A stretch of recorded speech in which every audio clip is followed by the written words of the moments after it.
Let's go. What's up, Dolphin fans? You already know who it is. It's your boy Dolphins 247 with Colin. Back at it again with another video. Hey, today I'm out here with Bleezy 38 and Miami Dolphins content.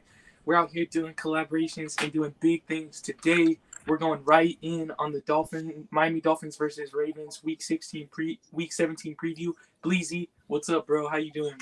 Well, what's up, Colin, man? Big props. We're coming in late night. I think it's about 4:49 Eastern. Coming in late night for all the late night Dolphins. Nobody else is doing this type of content, but the focus is on the Ravens, man. This is the real deal coming up. All the media, all the national media is picking the Ravens, man. Have you seen that? Have you noticed that? They're all picking the Ravens, and yeah, bro. But I need to speak on this because everyone's picking the Ravens, and they're even more leaning that way because Jalen Waddle's officially out for this game. But I want to talk about what Google said. Google had to say the Baltimore Ravens 12-3 will take on the Miami Dolphins 11-4 at M&T Bank Stadium on Sunday at 1 p.m. Eastern Time. Baltimore is the 3.5 favorite from Vegas oddmakers. The over/under is set at 45.5 points. If the Dolphins win this game, they're one more game. They're AFC East champs. So that's a big deal. What'd you say? What's the spread? The over/under is set at 47.5 points. What about the point spread? Here, I'll look it up. Keep going. Keep going. No, keep going. Baltimore is the 3.5 point favorite. Oh, 3.5. All right. So I want to talk about how the Ravens are coming off of a 33-19 win versus the San Francisco 49ers on Monday Night Football last week. Thought that was very impressive. You saw them shut down Brock Purdy, Christian McCaffrey, George Kittle. But this Dolphins team and Coach McDaniel saw how that game went, and he's going to be able to put something out that the Ravens aren't ready for. But, yeah, Bleezy, bro, how do you feel that the Dolphins, if they get one more win in this regular season, we're winning the AFC East for the first time since 2008? Well, first of all, Colin, merry belated Christmas to you, my brother. Hope you had a great Christmas, man. Hope you enjoyed it. Hope you had some good times, man. And happy early New Year's. That's why we're coming. We're trying to give the fans some late night content. We're talking Baltimore Ravens. And, I pretty much have felt the same way I felt about it the whole time. The problem with Baltimore is their defense. You know what I'm saying? You know what I'm saying? Hey, go ahead and look it up. Anybody out there, go ahead and look it up. Look up which team has given up the least amount of points all season long. And I'll wait. Yeah, it's the fucking Ravens, bro. They've given up 240. They've given up 244 points all year. That's way less than anybody else, man. Although we've scored more points than they have, though. Hell yeah. That's, you know what I mean? Yes, sir, man. And like I was talking to you earlier, the Ravens had to go into overtime versus the Rams to beat them 37-30. Yeah, So the freaking Jags should have beat them, man. yeah, the Colts beat the Ravens. So they Right. must beat them. So What was the score in that Colts game when they beat the Ravens? I think it was 19-16. Defensive battle. Yeah, All right, well keep rolling, man. You got some good stuff on this game, man. Keep rolling with it. yeah, appreciate it, bro. Javon Holland, he's hopeful to play. So I said on my show, bro, that if Javon Holland plays, he's gonna get an interception. I think we all know that, but and I think Ramsey's Is gonna step up is in this is, game. is Javon Holland guaranteed to play? No, he's not guaranteed to play, but he's hopeful to play. Okay. All right, go ahead. But yeah, man, Bleezy, bro, do you want to jump in on passing yards? The passing yard Passing leader for this yards? game? Yes, sir. As Um, far as what do yeah. you mean? So Who do I my bad. hmm? Like so over here we got our passing yard leaders, our rushing yard leaders, and our receiving yard leaders for this game. Now you guys probably Okay. know this pretty well, but uh, Bleezy, if you look Oh, at the dude, bottom, Tua is so much better. I mean, I know a lot of people say Lamar's a pretty good passer, man. Don't sleep on him, but he's not close to Tua as far as an accurate passer, putting the ball on the money. Tua can do all that. Lamar had what was that? We were talking about that last game. Lamar had like a 97 yards rushing, on like 12 carries. Lamar's a dual threat. You know, that's the thing about the Dolphins, Colin, and you already know we're not going to rush Tua.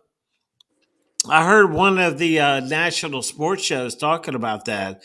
They were like, Tua's only rushed past the line of scrimmage like 4 times this year, you know?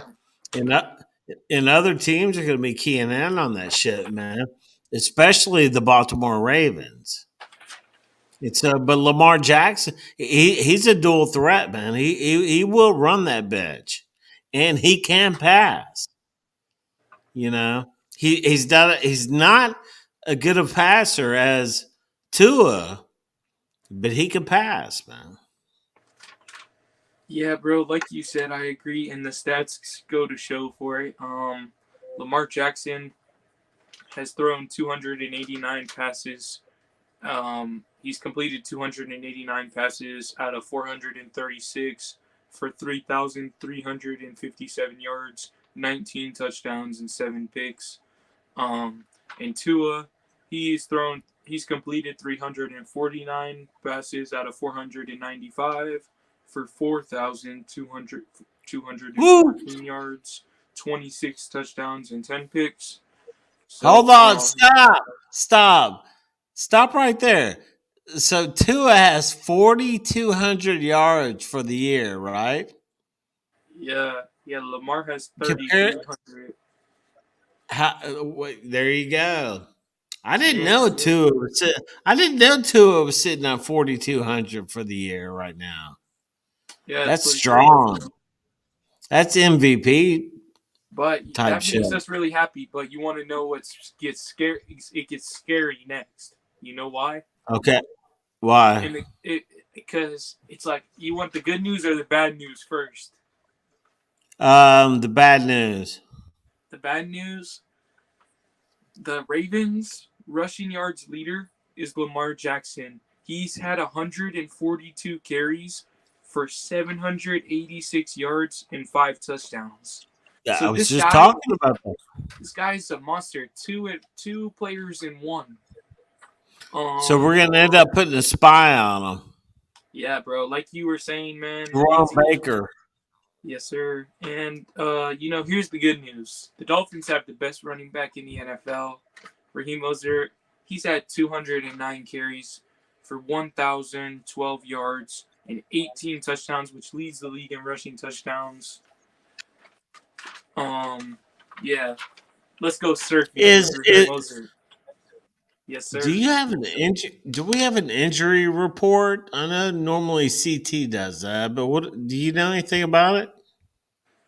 Um, I'm not too. I don't know too much, but I know that Javon Holland is hopeful to play and Jalen Waddle is out. Okay, I will keep rolling, bro.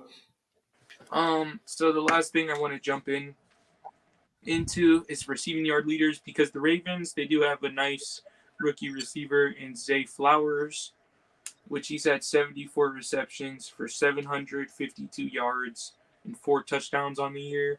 He's pretty good, so we need to make sure that Xavier Howard and Jalen Ramsey and Kidder Kuhu are on their A game with Javon Holland or Brandon Jones. Um, the Dolphins have the Tyreek Hill, aka the Cheetah, which is the best receiver in the league.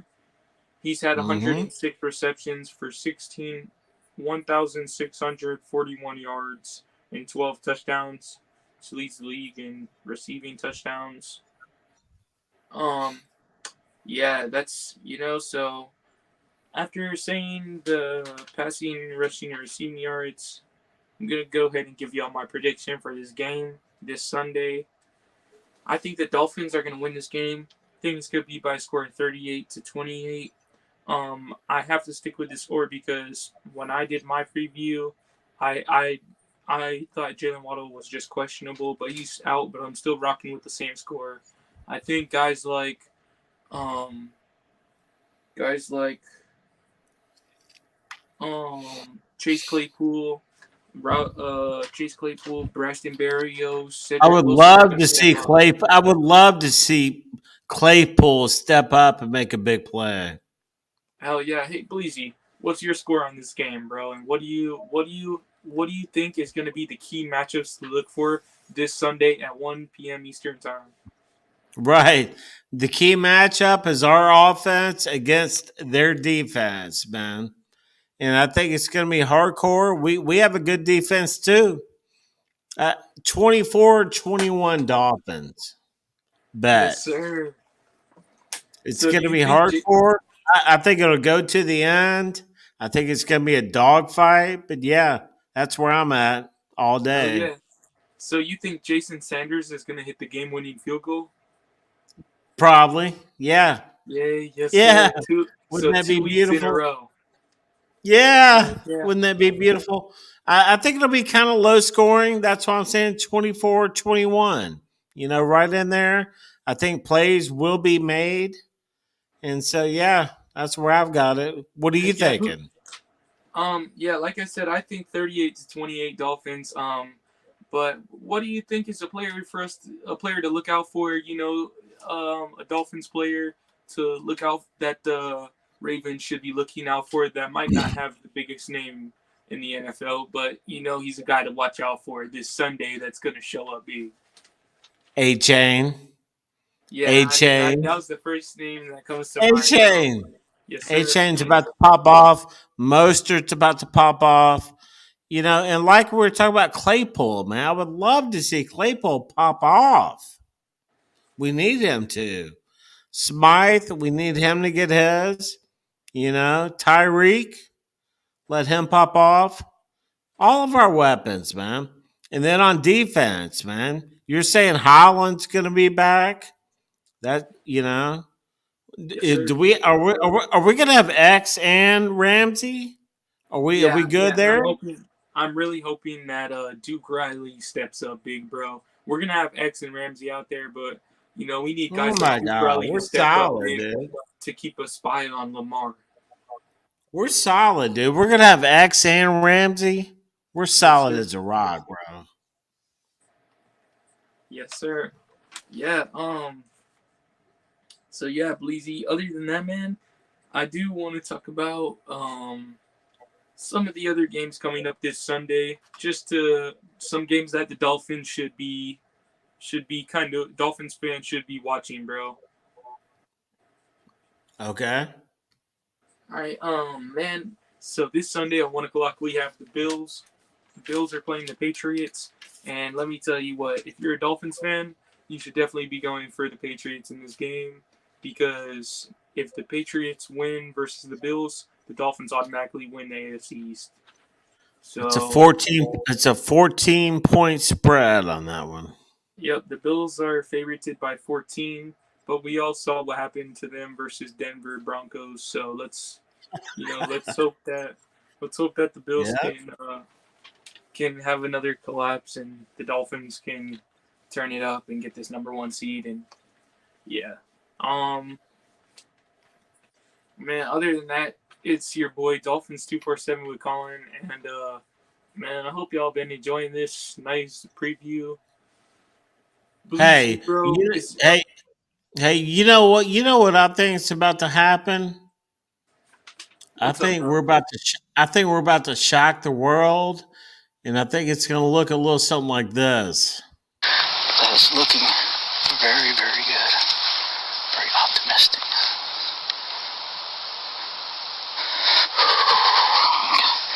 Oh, those adrenaline's pumping through my body like an electrical shock.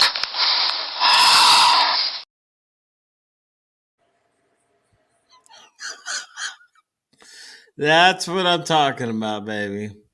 Pumping through our body like an electrical shock. You know what I'm saying? I mean, we've been talking about it, man. Yeah, and if anybody is tuning in after the show, make sure you guys hit the like button and also comment down below what your score prediction is for this game because hey, we Colin, know what y'all think. I know the Dolphins are going to show up if the Dolphins lose, but win or lose, Dolphin fans are always showing up to the building, and we're gonna, no matter what, we're going to the playoffs, and the Bills can't say that right now. So fins up, let's win the AFC East, man. What's up? Hey, check this out. This is how we're going to be walking into Baltimore, in Baltimore on Sunday. Okay.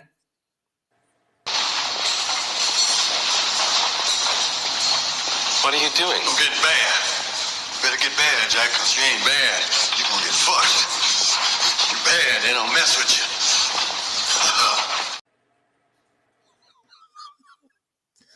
you. Let's go, baby. I'm already pumped for this game, man. Yeah, hell yeah. Bleezy, what do you think about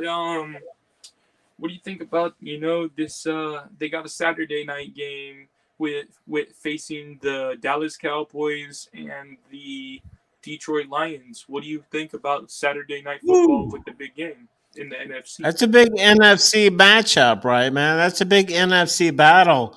I think Dallas trending down, Detroit trending up. Go ahead and put your money on the Lions, baby. Let's go. Dallas, man, we just exposed. They're going down, man. Trending down. Detroit, Dan Campbell's a hell of a coach, man. He kind of fucking slipped through our fingers, because who did we hire after he was our interim? I think we hired Adam Gase, did we not? I'm not sure, but all that I know is that we got the better coach now. Yes. Yeah, we had the better coach now. I'll take Mike McDaniel over Dan Campbell all day long. For sure. But Dan Campbell's got that bitch rolling up there, man. Props to him. Props to Dan Campbell. Let him roll.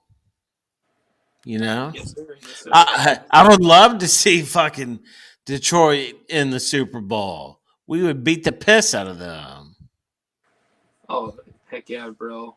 I'm excited to see I'm excited to see the Dolphins show up this Sunday because I know with this coaching staff that they're going to prepare them the right way for this Sunday. So let's go out there and shock the world and whoop the Ravens' butts and clinch up the AFC East. And not only that, let's go for that number 1 seed.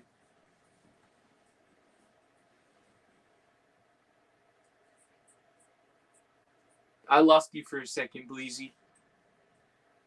Oh, you know what's really going to happen? Tua, What's up? Tua's going to show up on the field, and this is going to happen. Y'all here for the tiger? Y'all here for that tiger, huh? You know what I'm saying? Hey, y'all need to be here for a real one though. Tigers ain't real ones. You know what I'm saying? The real attract. Bring that camera down here. Yeah, you see it. You see it. You see it. You know what I'm saying? I'm the one y'all need to be here for, man. I'm the main attraction. You see the Colgate smile? I'm the main attraction. You see the Colgate smile, baby. You see the Colgate smile. Yes, sir. Yes, sir. Colin, the people want to know, how is the Coleman, though?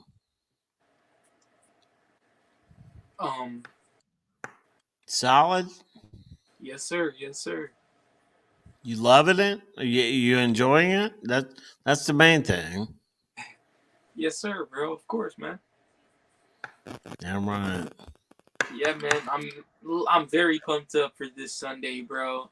I'm hoping that the Dolphins can go out there and shock the whole world. Besides us Dolphin fans, we know what the Dolphins have in them, but Well, let's show the whole world they can. we're a 3-point underdog, man. They got the over under at 46.5. I mean, that seems high to me, man. I know we're just talking scores, but I think it's gonna. Do you have a weather report? I don't, but I believe it's gonna be about 40 degrees. What? 40 degrees in That's Baltimore. gonna be that's gonna be cold as a motherfucker. Yeah, that's what I heard. Hang on, Baltimore weather. I got it right here.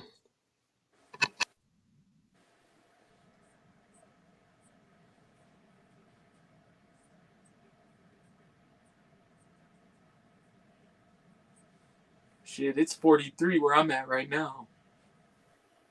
To land. Oh wait, we lost you, Bleezy. Okay. Sunday, the high is 52, low of 36.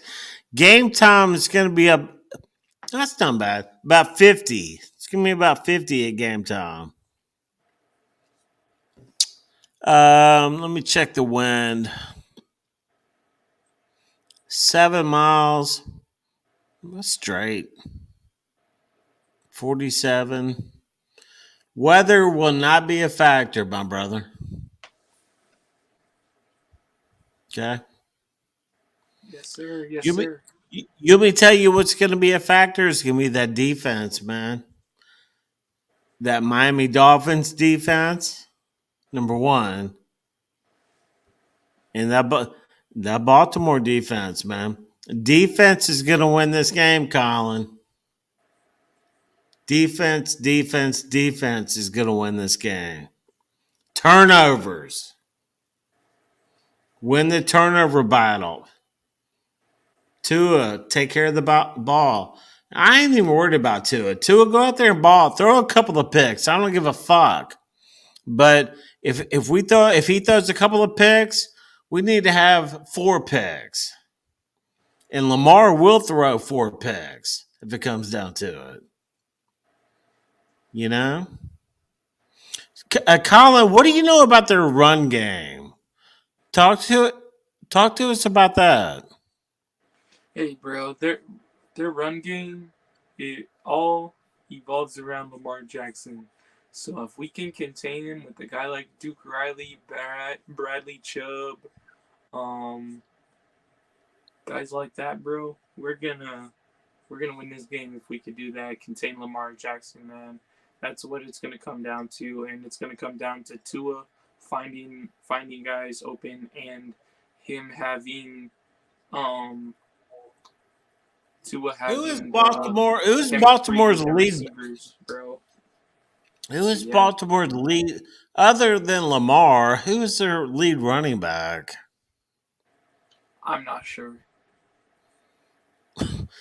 I just looked it up. It says Lamar Jackson.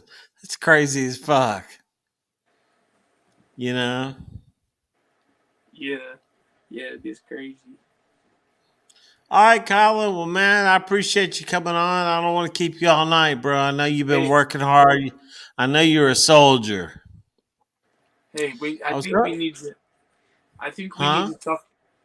I think we need to talk about um how what like or how you're gonna be enjoying your Sunday. Like what's the first thing you're gonna be eating before the game? What are you gonna be drinking on? Woo! And Game. what are you gonna have for Oh shit! Hang on, Colin. Hang on, my man. We got What? Michael K in the We got Michael What K the in the building, Colin. There What's we up, what the go. Mikey? What's what up, the Big fuck are you Mike? guys doing up so early? Well, Mikey. I work the night shift, so I'm always up, during the night. Anyways, this is around the time I usually get home from work. So Oh geez, yeah. I'm just waking up, got the coffee on. Oh hell yeah! Are you hell going yeah. hunting? No. My dad passed away the day after Christmas. Oh shit! I'm sorry, bro. Yeah, no, that Yeah, sorry to hear that, man. he was 82. He had dementia. My sisters are Yeah. absolute cunts. I shouldn't say that. We're alive. So I'm just I've been working my Okay. tail off. Been working my tail off, going through paperwork and trying to clean Yeah. out his effects. I took a couple days off, and they said, I'm going to get at it right now. So it's going to take me a while. He was what they call an organized pack rat. Oh shit. Yeah, he So wasn't yeah, a hoarder. He wasn't a hoarder, but he has a lot of shit. you're gonna have to sort through. He's probably got a very well organized, which is gonna help you out. He's probably already thought all that out You already. know what? I don't know. I know right now I'm going through boxes that just they have warranties and instructions from shit from back in the 70s. Oh my god. Yeah, I mean, and recent shit too. Like he bought a little safe. Uh, I think it's called Sentry.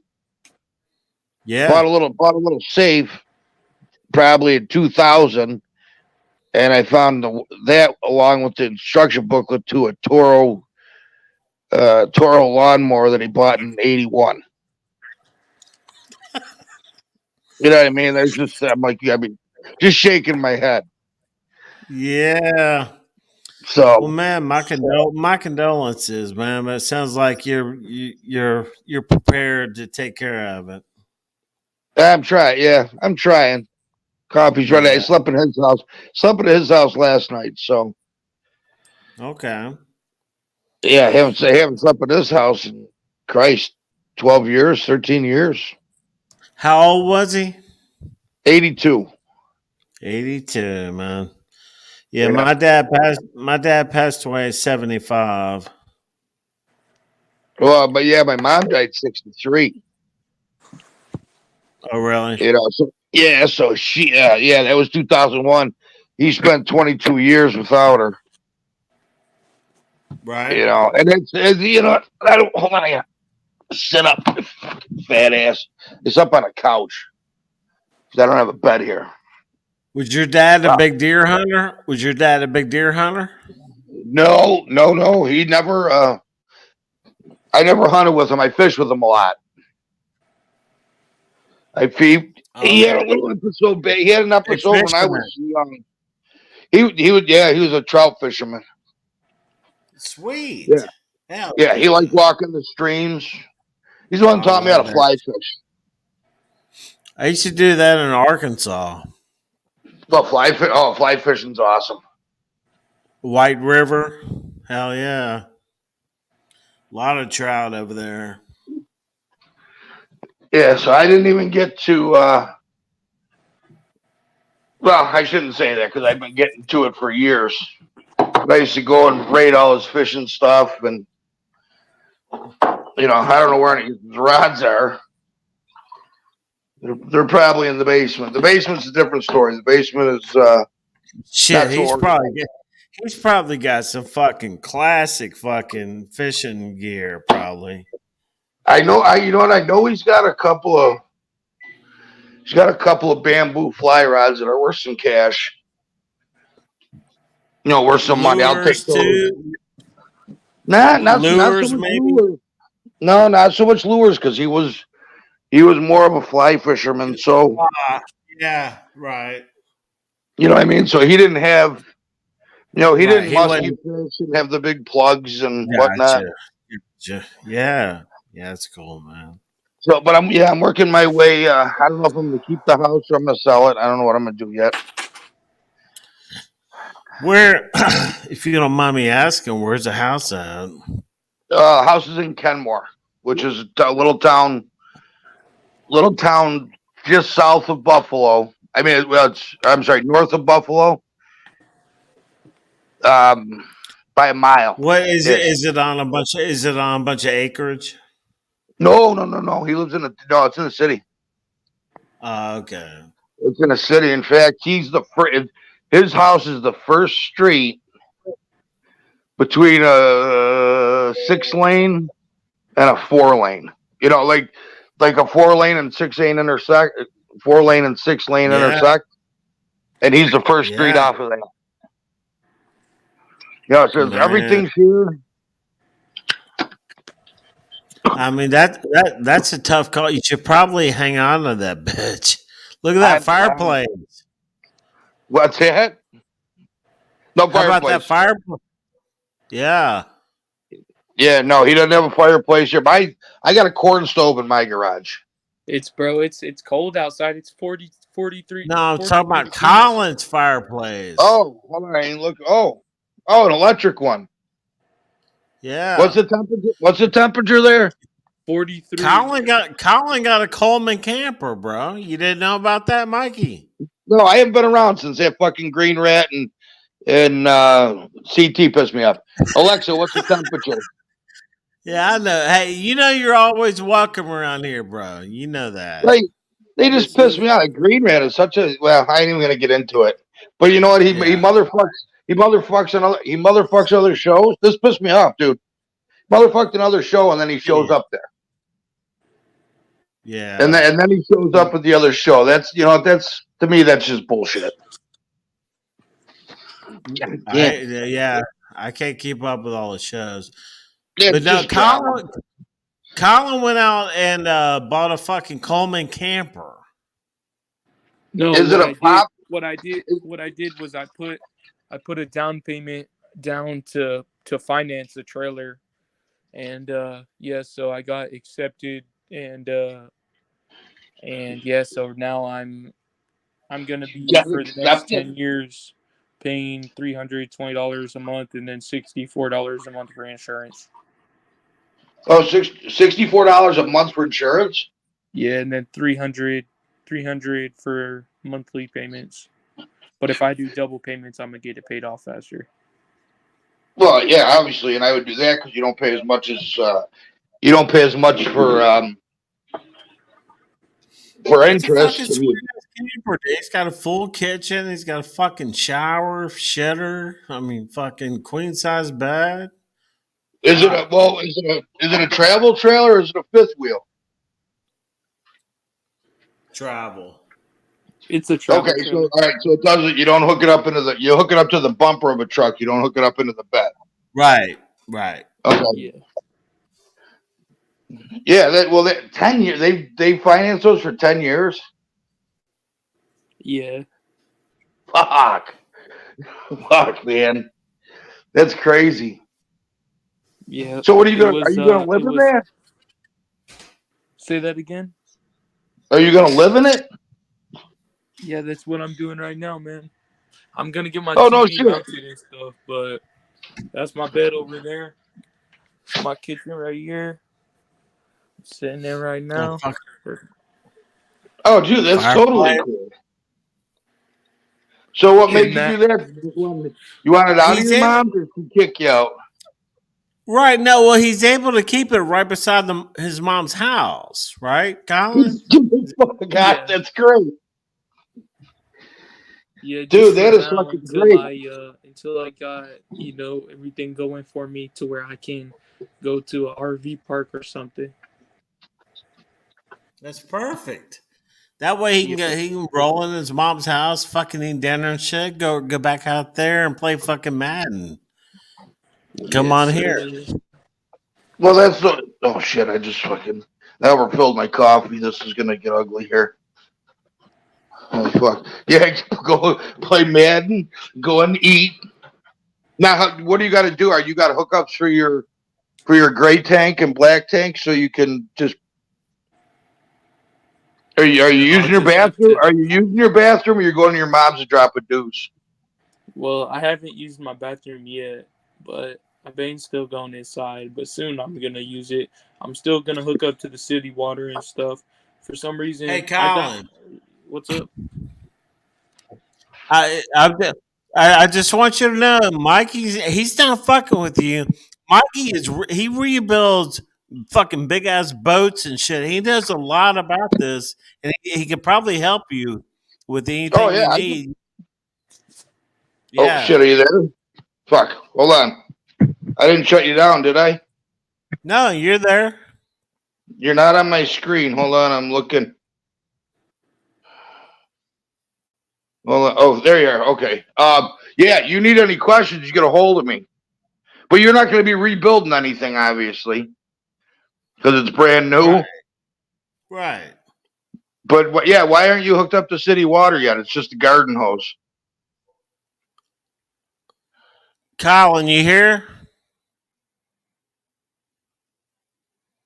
Yeah. What the hell? Where the hell is he? He's here. He's here. He's mute. He's here, but he's mute. How many feet is it, He's on. Bleezy? Huh? How many feet is it? 24? It's I think 24, yeah. Yeah, he dropped off. He'll come back. But no, that's what I wanted to let him know, that you weren't fucking with, that, you know, you're not trying to fuck with him, that you would help him, because I know you rebuild that. You were talking about building a fucking 38-foot freaking boat. You were talking about. 36. 36. Are you still 36. doing that? Oh, I still have the boat. I'm still looking for parts. Yeah.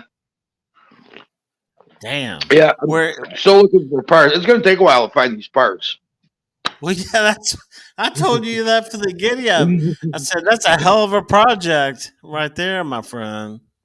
Yeah, But it's I just love sitting it. in I love it. I love it though. I was down there. Oh shit! When was I down there? Yesterday. Yesterday I was down. I was helping my buddy. My buddy's an idiot. I'm going to get that out there right now. He's an idiot, but he's my idiot, so I tolerate it. Duck season's been going on for like 3 weeks here. It ends January 1st, our duck season. Yeah. So what's today? The 30th? Yeah. So we got today, tomorrow, and Monday. Today, tomorrow, and Monday. He wanted to get his he wanted to get his little 14 or 16 foot. I don't even know what kind of boat, piece of shit boat running, so he could go duck hunting. But he didn't want. He didn't want to go out there without a kicker motor, so we had to put a new shifter level on his little 6-horse Tanasha or whatever. Yeah. And this, Lizzie, I'm telling you right now. And his motor's strong on his little boat, on his boat. He put it in.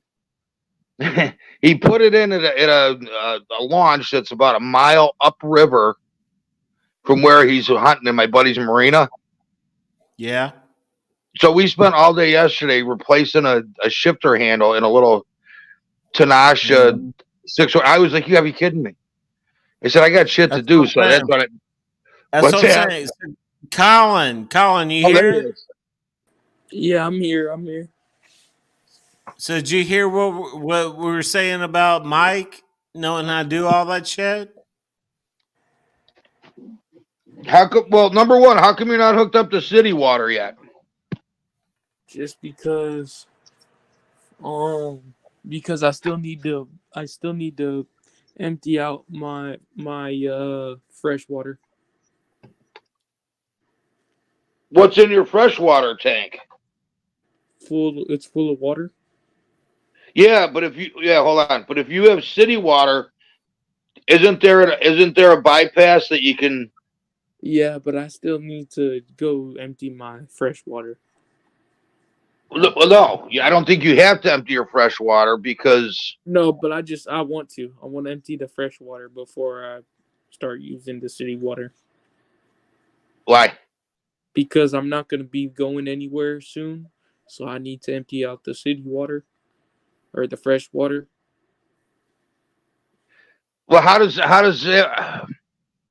Is there a bypass or does the pump come out of? Because it's obviously on battery. You're on city electric, right?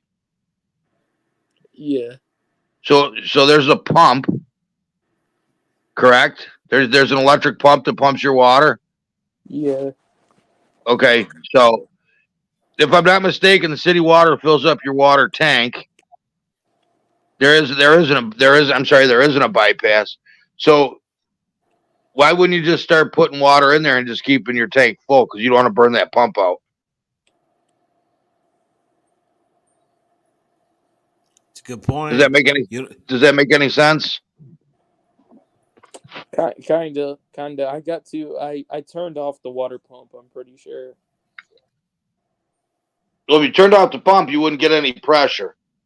You wouldn't get any water Yeah, out. I haven't really been using the water much, but I know I can if I want to. Okay. But if you hook up the city water, then you can use it and not worry about it. That's the plan. Right, That's Mike? Well, the city water is just going to should just fill up the holding tank. You know what I mean? The city water should just fill up the holding tank. Some of them have bypasses. The older ones had bypasses, so when you went into an RV park for the night or something, because they would put you on meter, you would just use this. You would use the city water when you were there because you're paying for it because you get X amount of gallons, but you don't want to fill up because they charge you more. You know, because like the electric, like if you go to an RV park, you get sewer, electric, and water hookups. Power, yeah.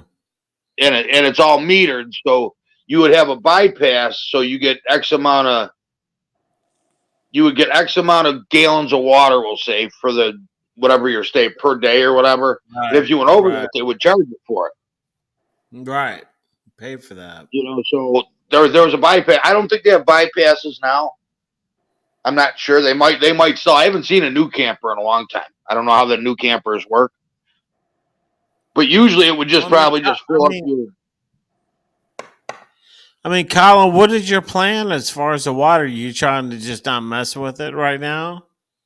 I am, but I'm waiting until I hook up the city water, bro, and I want to empty out my. I'm still trying to learn how that works too. I don't know if once I empty the fresh, I don't think the fresh water and the city water they're opposite connects, bro, because right whenever I plug in the city water, or what I heard is that the fresh water is from when you're out boondocking and stuff, and the city water is for whenever you're staying somewhere. So I don't think the city water fills up in the fresh Is that water. right, Mike? Wait, is that right? No, I don't think the city water fills up in the fresh water tank. I may not anymore. It used to. It just used to have one water tank. I'm not sure. I don't think so, Well, but I don't know. Well, you just look outside. If you have two hookups outside, then you have a separate system. If you have one, then it just hooks up to the. I have two, but what does it do if I plug in my city connect and I turn on the water and I don't use it? Wait, what would say that again? What does the water do if you turn it on and then you hook up your city water? And don't use it? Yeah. Nothing. It just sits there because that'll run off the pressure of the city water. It's just like a garden hose, Colin. So if you hook up the city water, turn it on. If you have a separate system, if you have a city water system or a holding tank, and a holding tank system, you don't need a pump because the city water has the pressure built in through the city. Usually like 18 pounds or something. 18, 20 pounds, I think, is the average. So it wouldn't do anything where you wouldn't need a pump. But you have city electric, right? You're hooked up to an electric thing now? Yeah. Yeah, so if you go outside and it says it probably says potable water. I think it should say either potable water or Yeah. city hookup. So you would know, I'm because gonna hook then up that to would city be water. I two just different want to systems. But there's got to be a shutoff because now you're using the same lines. You know what I mean? So Well, there's I got want to to be a empty shutoff somewhere. I want to empty my fresh water because they said you don't want your fresh water sitting for long periods of time. Yeah, So they're I'm trying to talking empty years, that and Colin. hook up. I'm trying to hook up that, or I'm trying to get rid of. I'm pretty sure just to empty that, I need to leave the sinks on to let it go to the gray water and then just empty out the gray water. Yeah, where are you going to empty the gray water out? I don't know, probably just at my house right now because it's On the ground? just gonna be brand new water. Well, yeah, well, you can, I think, Get but muddy. It's gonna get muddy. It's only gonna be 25 gallons, I think. the gray water, they don't hold much. Yeah. What's the black water tank? I think 30 or 35. Yeah, that's a shitty job when you got to unload that. But don't you have hookups?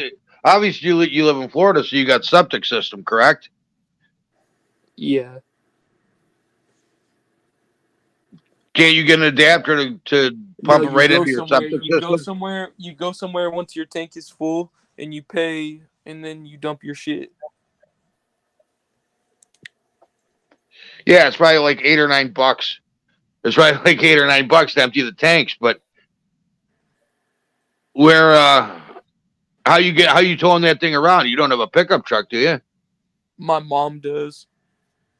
Oh, so she can get it around. Okay. Yeah, but I haven't been moving it or nothing. I've just been staying here at the house. Do you got it leveled up and parked on wood? Yeah, I got it leveled up. It's parked on concrete right now. Okay, all right. So you're on something hard. Now you got to cover your tires. Yeah, that's what my mom was telling me, and also, I'm starting to get everything hooked up to it, man. I've only had it for like 2 or 3 weeks now, so. And the other thing is, like, once a month, roll it back a foot, and then after a month, roll it forward like 2 feet, so it's not sitting on the same part of the tires the whole time.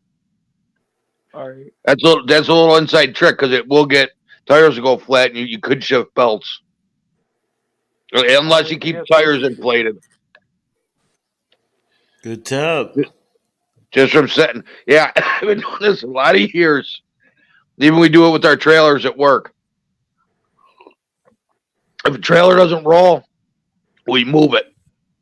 Because we got a couple of just trailers that sit there in case one breaks. And the belts will shift because they do lose pressure. Yeah, that happened to me on that little ass fucking boat I had. I walked out there one day and it had a flat tire. I was like, what the fuck? Where'd that come from? Had he moved it? Yep. Sometimes they just let go flat for no reason. Mm-hmm. So, and the tires for those are expensive because you need like load rated G's.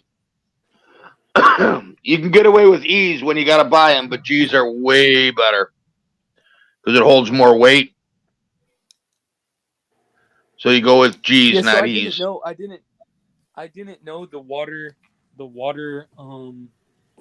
I didn't know that the water the water pump has to be on for water to come from the fresh water. I haven't noticed really though. I just knew when I got home because they didn't tell me they were gonna fill up my freshwater tanks. But like this shit is pretty new, so it has a button I can press that shows me if the battery's full, the fresh water's full, or if the black water's full, or if the gray water's full. And I noticed when I got home that I came home with the fresh water full. I don't know why they gave it to me full. I thought they were giving it to me empty because they told me it was going to be they told me the weight of it that it was going to be whenever we were driving it home. But I guess they had it with the fresh water full for some reason. But Well, if it's I'm just 25 gallons, it's only 25 gallons is what 160 is 20, and then another 5 is 40. So it's only so what would 160 gallons or 160 pounds of weight. so what would you recommend to the best way to empty it out? Just just turn on the water, just turn on the water pump and then just leave the sink on or the shower. Well, yeah, it's gonna fit. Well, yeah, the only thing that goes into the dark tank or the black tank is your The toilet toilet. water. Yeah, so everything else goes into the gray tank. Because I can flush the toilet though with the fresh water too. Yeah, but well, that's the whole thing, Colin. Now you're filling up a dark water, and you're not using that much water when you flush the toilet. Remember, Yeah, yeah. doesn't use that much water, so it's kind of pointless, and you're gonna pay money to empty fresh, essentially fresh water. Yeah, that's true. Yeah, no, no. I was just saying that I didn't know that the fresh water does the toilet too until I found out. That's kind of what I was saying. Yeah, see, because back in the day on the older trailers, they had and it was just one. It was one water hookup, and it would fill up your. Hold on, my phone's going off 540. It would fill up your holding tank, and then you would use the water out of your holding tank. And say you used a gallon out, then it would just pump another gallon in and shut off. Because it's pressurized. Yeah, yeah, and that could be what mine does. I don't know. But I I don't. think it You know what? has I to. haven't. In all honesty, I don't know. I haven't. Technology is totally different now. But I'm assuming because now you got to think about this. So you only have one feed tank, or I'm sorry, you only have one feed line going to say your kitchen sink or your bathroom sink because it's only got two faucets, right? Kitchen and bathroom. Just one faucet in the kitchen. Oh, you don't have a little sink in your bathroom? No. Okay, so you only have He's all right. got So a you have one shower. supply line. Oh yeah, you got a shower and you got the toilet. So everything branches off of there. I'm assuming unless you have a bypass, which would be somewhere, and I'm not. It won't be electric. It'll be a manual bypass, usually like a ball valve. I'm assuming that everything's going to come out of your freshwater tank. And I think when you hook up your city water, I think it would go right into your freshwater tank, and then your freshwater tank would either go to your kitchen or your bathroom. That's what I'm guessing. That would be the easiest thing. That's what I Right. was that's what I was guessing too, but I just don't know. I'll find out. I'll find out once I empty out the fresh water though. I'll be able to see once I hook up the city water when I press the button if it's filling up my fresh water or if it's just if it's just going. Oh yeah, you could do that too. Yeah, Now, that's what I would you rec- is your city water treated? no, but when I was at Camping World, they I got basically all the essentials. Not everything. I got everything you need, but not everything they were trying to get me to get. So I got a water filter. I got a drinkable hose, like a good one to drink out of. I got a surge protector. I got a sewer hose. I got the adjustment. I got the hook up to 30 amp. I got the hook up to 15 amp. And I got the sewer hose adapter. And I got the hose elbow and a couple other things, bro. Yeah, But well, yeah, you just try. all the essentials really. But I got a water filter that's supposed to be for so I could drink the water. Now, Yeah. how long is the drinkable hose? How long is the drinkable hose? Or the yeah? How long is the? I can't even think. How would you even say that? Oh, the drinkable water hose. How long is that? Um, 50 feet. So do you have a spigot close enough to the house where you can hook it up? Yeah, yeah. Oh, all right. Yeah, not that it matters because you have that water filter anyways. That'll take any of that rubber taste out. And although it doesn't see, well, Bleezy knows when we were young, our parents made us drink out of the hose. Fuck yeah, we did. Right? They Yeah. wouldn't let us in the house. You go out of the Yeah. house in the morning, you don't come in until lunchtime, Right. and then Nah, you're right back out of the house again. the whole neighborhood got their water from that hose. Yeah, absolutely. And then we weren't Yeah. remember we weren't smart enough to let it run. They let the cold. We used to first one at the hose got the hot water because it was sitting there baking in the sun. Right. Let it run. Hell yeah. Oh That's yeah. crazy. You'll enjoy it. So you got 10 years to pay that off, and then you're gonna have to have a truck payment pretty soon.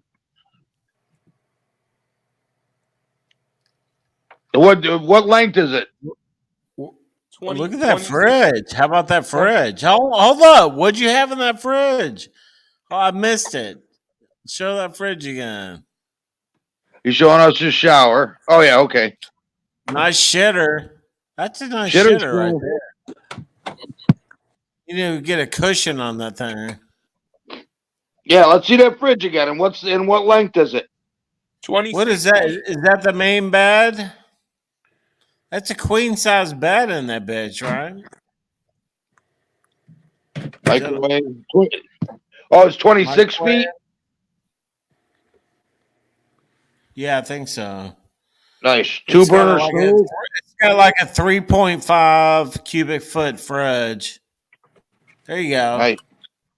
Yeah, that's cool. I could put a case of beer in there. Oh my God! Let me tell you Yeah. about the Paisano pizza maker. What you got? Oh my God, they're amazing. Was it ramen Put a noodles? pizza maker. You hear that, Colin? Mikey's got a tip on a pizza maker. Yeah, it's my buddy got one, and I said I gotta have it, so I ordered. It's $117. It's called a Paisano pizza maker. Hell It makes yeah. makes a pizza in 6 minutes Dang. from dough.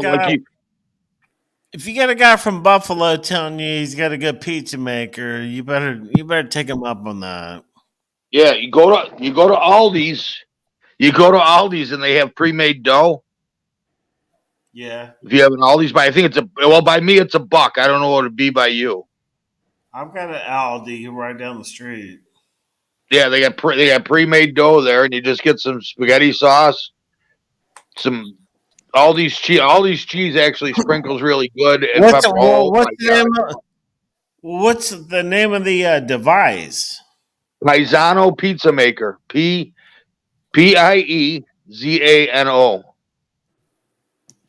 Oh, okay. And it's fucking great. He bought one. He cooked me a pizza the other day, and I said I gotta have it. I ordered it off of Amazon. How much are they? $117. Damn. Oh, well worth the price. Well worth the price. Colin, what do you got? 43? You're sitting at 43? 43 degrees. You better fire up that fireplace. It is a ton, but I'm still a little cold, but it hasn't been on for long. It Well, do heats you up have pretty nice in here. Do you have propane heat too? Michael K, it's got a good antenna hookup in here, man. I've never had an antenna that works this good, man. It picks up like 93 channels, ABC, Fox, CBS. So I'm able to get all the games that come on locally in my area. Does it have? Well, the other thing is you can get. I think it's Dish Network has a mobile satellite system. Oh damn! Yeah, truckers have on the top. It's a big dome. There might be a hookup for that too up there. But that's down the road because if you get 93 channels now, unless you want pay TV, No, I don't want to pay for anything else. right? I'd rather Right. 'Cause get you're that not worried. pizza maker. Yeah, look it up. It's called the Paisano Pizza Maker, please. I'll send you the link. Yeah, Fuck, please dude. do. It's a fucking day dead you can serious. do. Yeah, well, you can make a lot more than just pizzas on it. You can make like calzones and garlic knots. Right.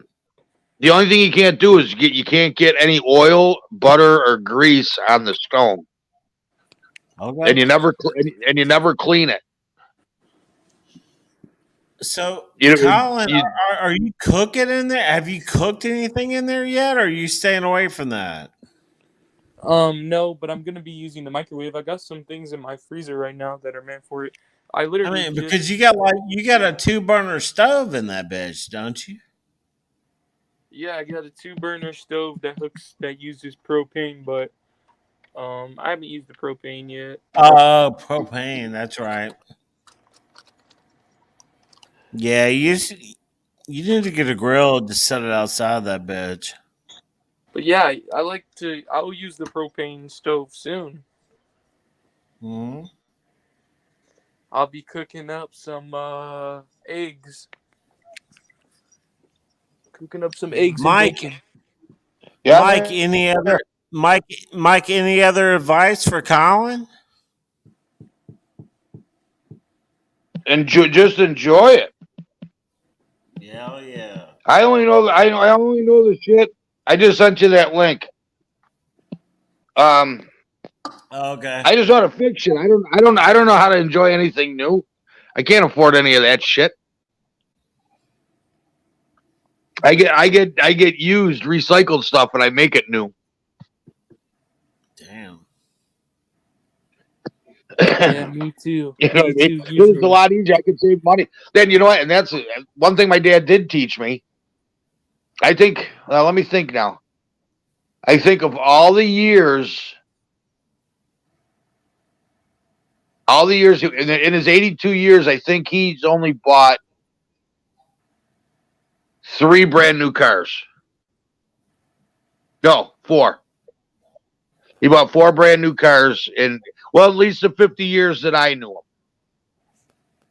53 years. So He only bought how many? 4. What's Actually, you know what? He bought one. He bought a 79 Dodge van because I drove Yeah. it. I drove all the cars. Wait a minute. Hold on now. Let me think Sweet. again. Hold on. You It was a should have kept 79 that Dodge bitch. van. Oh, and I ran that fucker into the ground. An 82 Pinto, or not, an 82 Ford Escort. 3 brand new cars is all he ever bought in my 50 years. Yeah. I don't know if he bought new cars, but I don't know if he bought new cars before. But yeah, it was a 79 van, an 82 Escort, and a 1988 Chrysler New Yorker.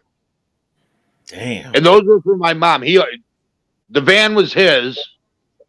The van. Oh, you know what? No, there was another one. There was a 76 Grand Prix. 4. That was 4. Those are the 4 cars I remember in my lifetime. Okay. So, what's I like that? No, I like Yeah, that. so from 88 until till his last car, they've all been used. Dude, my dad used to get the fucking cream of the crop fucking. My dad used to have a pink Cadillac. Really? He had a fucking pink Cadillac in the late 60s, early 70s, and his CB handle was the Pink Panther. Oh man, CB handle. That's great. You know, CB my handle was a Pink Panther on that bitch. you know what? I never had a CB handle, but for some reason, a lot of people called me asshole. I wonder why. Oh, The because I just fucking CBs, man. I get in the left lane and just do 80 the whole way, and all these people that had their trucks turned down to 65 when the whole gas thing started. Mike, Thinking that's something.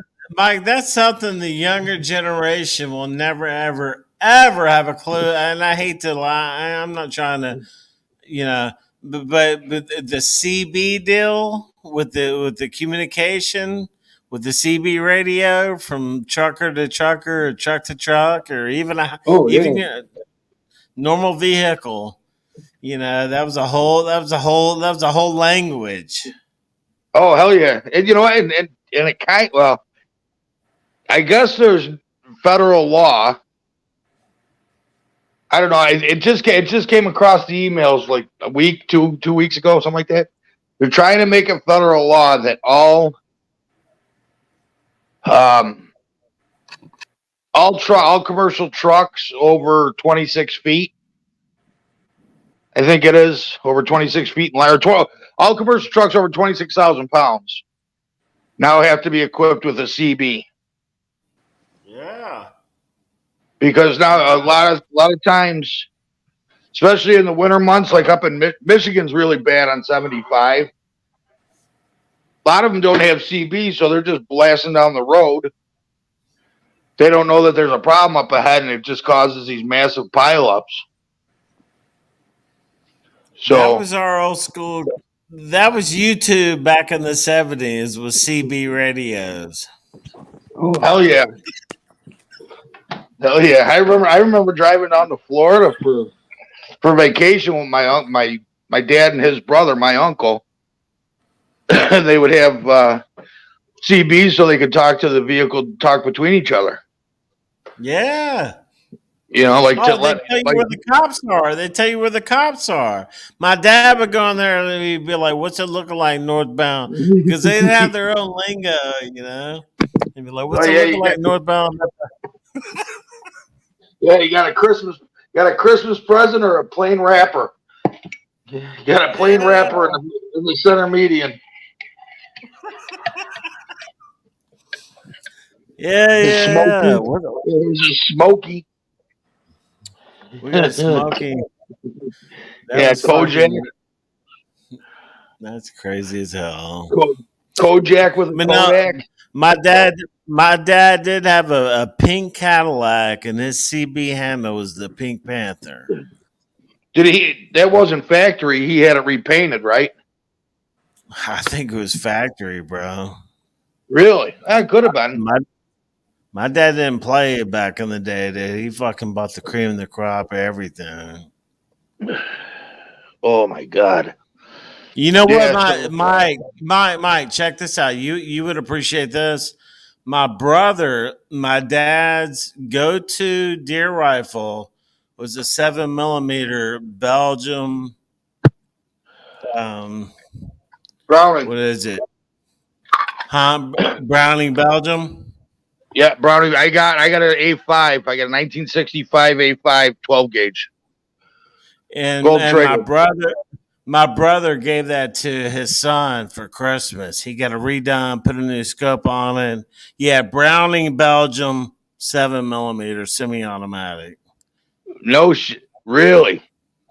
Yes, he got it all redone, new scope, and he gave it to his 22-year-old son for Christmas. And that was my dad's go-to rifle back in the day.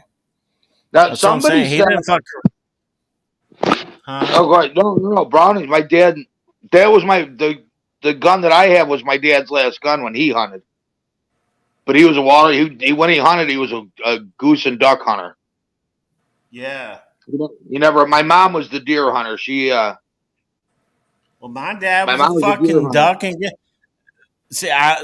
And I got handed down a fucking 12 gauge Ithaca. Ithaca shotgun. Yeah, Model 37. Yes. Great gun. I used to have one of those too. I had a slug gun. I had an Ithaca 37, and then I upgraded to an Ithaca 87. And then I'm not sure which Ithaca it is, but it's a fucking Ithaca. I'll send you a picture of it. I'll tell you, it'll probably be the 37 because it's going to have a big four. It's going to have a big fore end on it. Where the 87s are a little bit smaller, almost look more like a Winchester. Could be. What year was it from? Bro, I don't even know. I'll pull it out. I'll take some pictures. I'll send it to you. Oh, It's a badass fucking shotgun. My brother got it refurbished and gave it to me a couple years ago. I was like, God damn, man. It was a pump, right? No, semi-automatic. Oh, the Ithaca. Oh, then it wasn't a 37. If it was, I didn't know Ithaca made a semi-automatic. It's a semi-automatic, no doubt about it. 12 gauge. No, I definitely want to see it because Ithaca was made right down the throughway from me about 4 hours. And everybody. Can I show it? Hey. Can I show a shotgun on YouTube? I'll go pull it out right now and show it to you. I don't see why it would be a problem. They show them all the time. No, they probably won't. I don't know. Well, I watch a bunch of hunting shit on YouTube. I watch Rut Daniels. I don't know. Yeah, send me pictures. Be safe on that one. Yeah. I'll hold off on showing it. I'll send you a picture of it. Fucking beautiful fucking shotgun, dude. See, now the only Ithacas I've ever seen were pumps. No, this is semi-automatic, man. I told you my dad didn't fuck around. No shot. Yeah, because Ithaca was bought and sold like 3 times and brought back. They finally recently Remington bought them out, closed them down, and I think Remington just got sold. I think it was Remington that got sold to Smith & Wesson. Really? Yeah, that's what my buddy was telling me. I don't know how true it is. We were just talking about that yesterday. Because they're obviously still making Remington. Yeah, that's a whole different fucking conversation. Yeah, so I mean, as long as Smith & Wesson bought them, it doesn't mean that the final product is going to be any worse. You know what I mean? They make a quality weapon. My dad had a Browning Belgium shotgun, too. Yeah, the old humpback. That's what I have, an A5 from 1965. Mm-hmm. It was the A5 model. It looks like a humpback. Yeah. I think my first shotgun was a single shot 20 gauge. I can't remember what brand it was. But that son of a bitch kicked like a motherfucker. Single shot.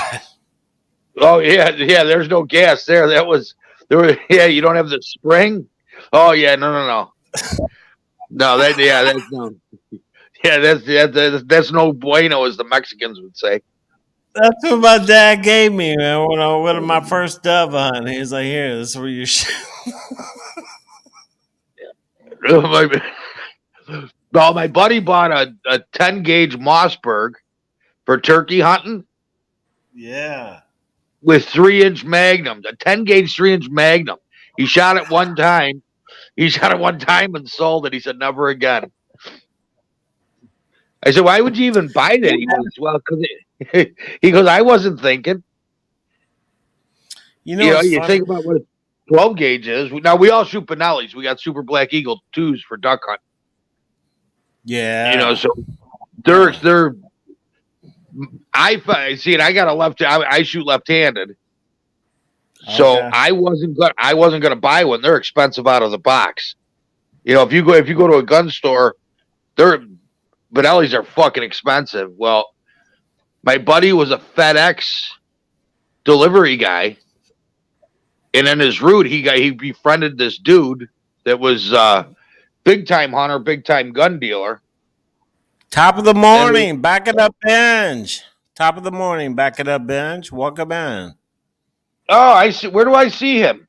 Where do I see him? Do I see him at Dolphins Thirsty, or do I see him at the other one? Yeah, I think he goes into a couple of them, man. But he's one of our newer subscribers. He's been coming in, man. Yes, he's sir. Yeah, been cool to us. he's one of the good ones that doesn't put nonsense in the room. No, and he's got good content too, man. He puts up like a good mix. See, I haven't. Fuck, man, these people get up early on Saturdays. Yeah, I think I see him at Larry, or not Larry, at Rob Dolphins Thirsty. I think I see him once in a while, and I know he's at the other one. I've seen it though. But Smith and Wesson. Is that who bought him? Did you look it up? Well, no, he said he just put up. He's a Smith and Wesson guy. It sounds like hey, did Smith and Wesson just buy Remington not too long ago?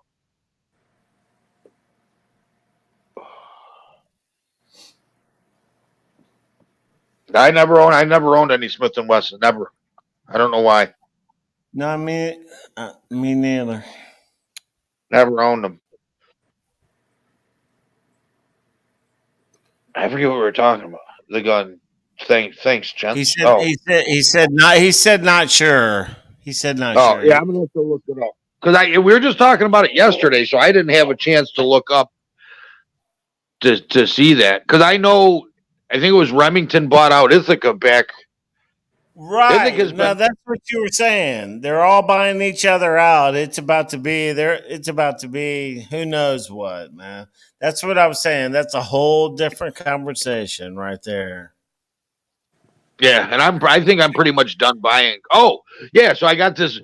So because I'm left-handed, the majority of people shoot right. I grew up shooting right-handed eject, so the shells would come across my face. Because to buy a left-handed gun is like $200, $300 more. Just so you can have the left-handed ejector, left-handed bolt. Couple black eyes. Nah, never. No, you know what? It never even bothered me. I've done it so long, I would never even see the shell getting ejected. Where okay. Goose up, but now the guys hate me. Now I got to sit all the way to the left side of the line because they're getting pelted with my shells. I said, "Well, what's the difference, guys?" I said, "What's the difference?" I said, "What's the difference?" Because everybody's right-handed, so whoever's sitting next to me is pounding the other guy, and so forth. Right. Right. So I said, "All right, fine." So last time we were goose hunting. I was laying in the field all the way to the left, and all the geese are coming in from the left. So I was cracking them before they had a chance to shoot. Because you can't shoot until they get in front of you. They were pissed. So that pretty much stopped right away. So now you draw straws for your spot because you don't want to sit in the middle. You don't want to sit in the middle of the line. No, you don't. Oh, it's fucking funny. Well, we have a ball, but yeah, it's going to be over with here on the 1st. Goose season goes a little longer in New York. I think it goes another 2 weeks or something because they're so bad now. When we were growing up, it was only 5 geese a day. Now they switched it to 10 geese a day, and they're thinking about making the limit even higher because there's so many Canadian geese coming down. Damn.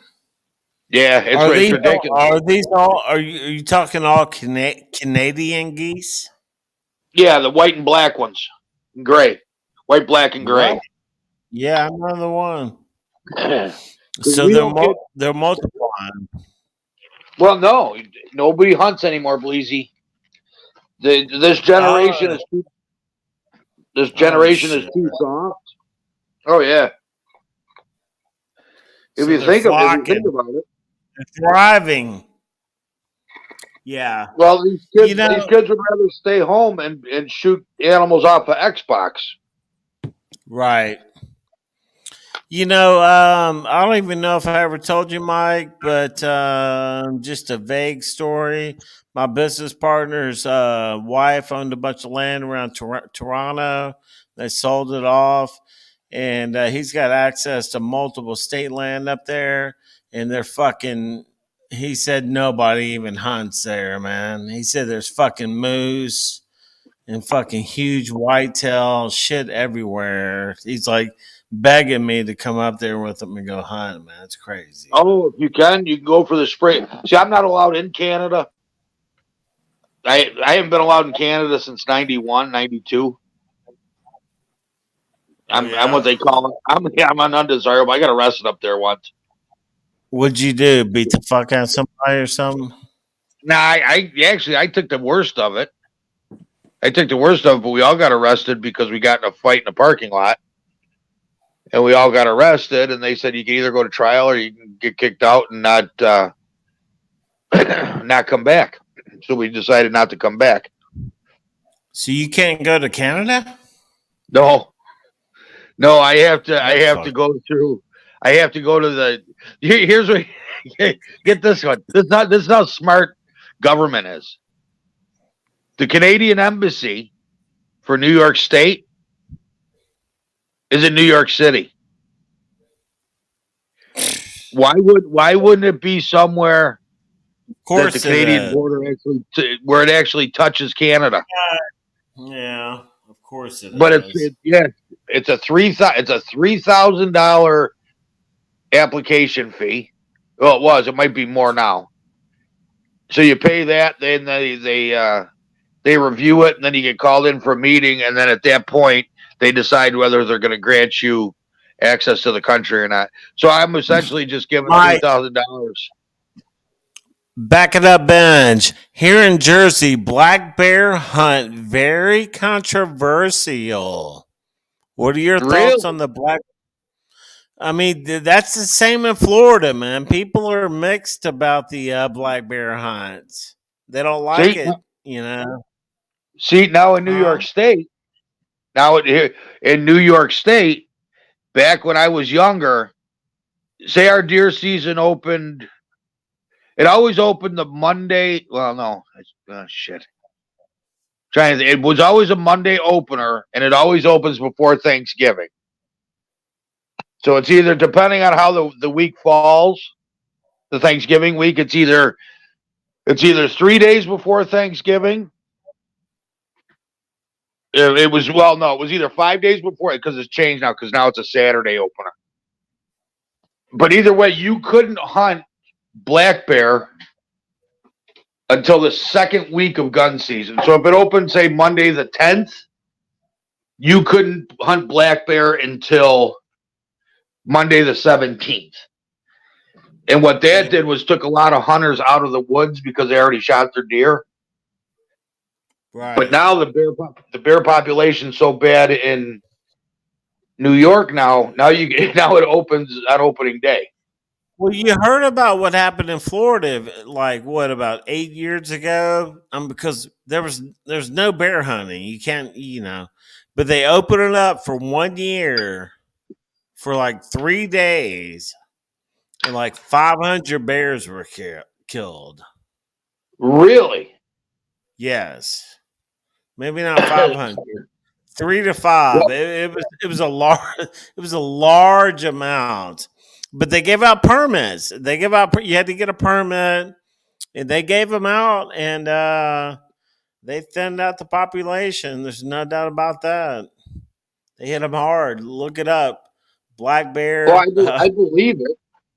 Yeah. But they're a nuisance, man. They get crazy, man. Well, do they come into cities and stuff?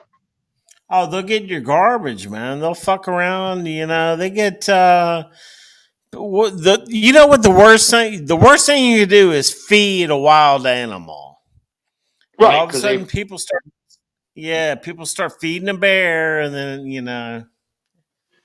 Well, some people don't just feed, because, like you said, though, they get into the garbage.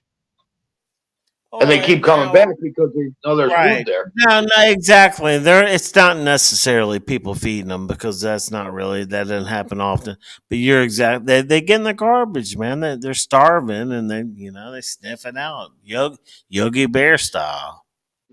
See, now, like where my property is, excuse me, where my property is, we get bears all the time. Like, I mean, we have a lot of bear, but you very, very seldom see them when you're sitting in your stand. You know what I mean? Really? But you're constantly seeing them on the video, on the trail cams. Constantly seeing them on the trail cams. There is a huge black bear population around Ocala, Florida, man. In that Well, that's national more forest. rural, right? Oh yeah, it's. I mean, it's crazy. It's like probably 500,000 acres, man. But yeah, it's you know, and they dog hunt that and all that stuff, man. I'm not really a fan of that either. No, I'm You not. know, I don't agree with the mountain lion hunts. yeah, I don't agree with any big game hunting that has to deal with dogs. yeah, man. They need to get off. They need to get off that. They claim it to be their heritage and their this and that down here, and I'm like, yeah, I don't know. Actually, the only ones I agree with is the feral hogs. But Mm-hmm. I don't agree. I don't really agree with that either because a dog can get injured. Yeah, those hogs really won't. Those dogs will tear a hog up. A Yeah, but dog will tear. they got the chase dogs, but then they let the Yeah, catch dog no, go, and they he's do. all. It's I true. don't agree with It's that. true. I don't agree with that one. Fuck.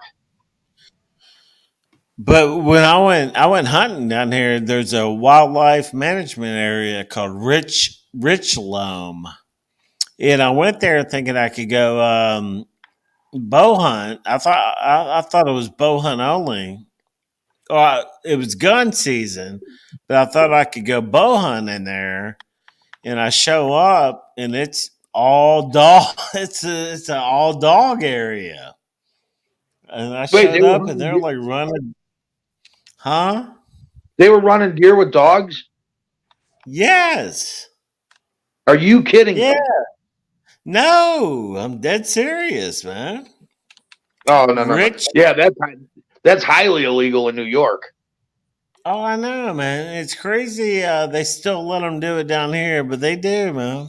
You know, it's a. They call it a heritage. So Whose heritage? whatever. Yeah, whose heritage? Oh fuck! I love, dude. Dude, they'll have they'll let go, and then they put GPS collars on these dogs.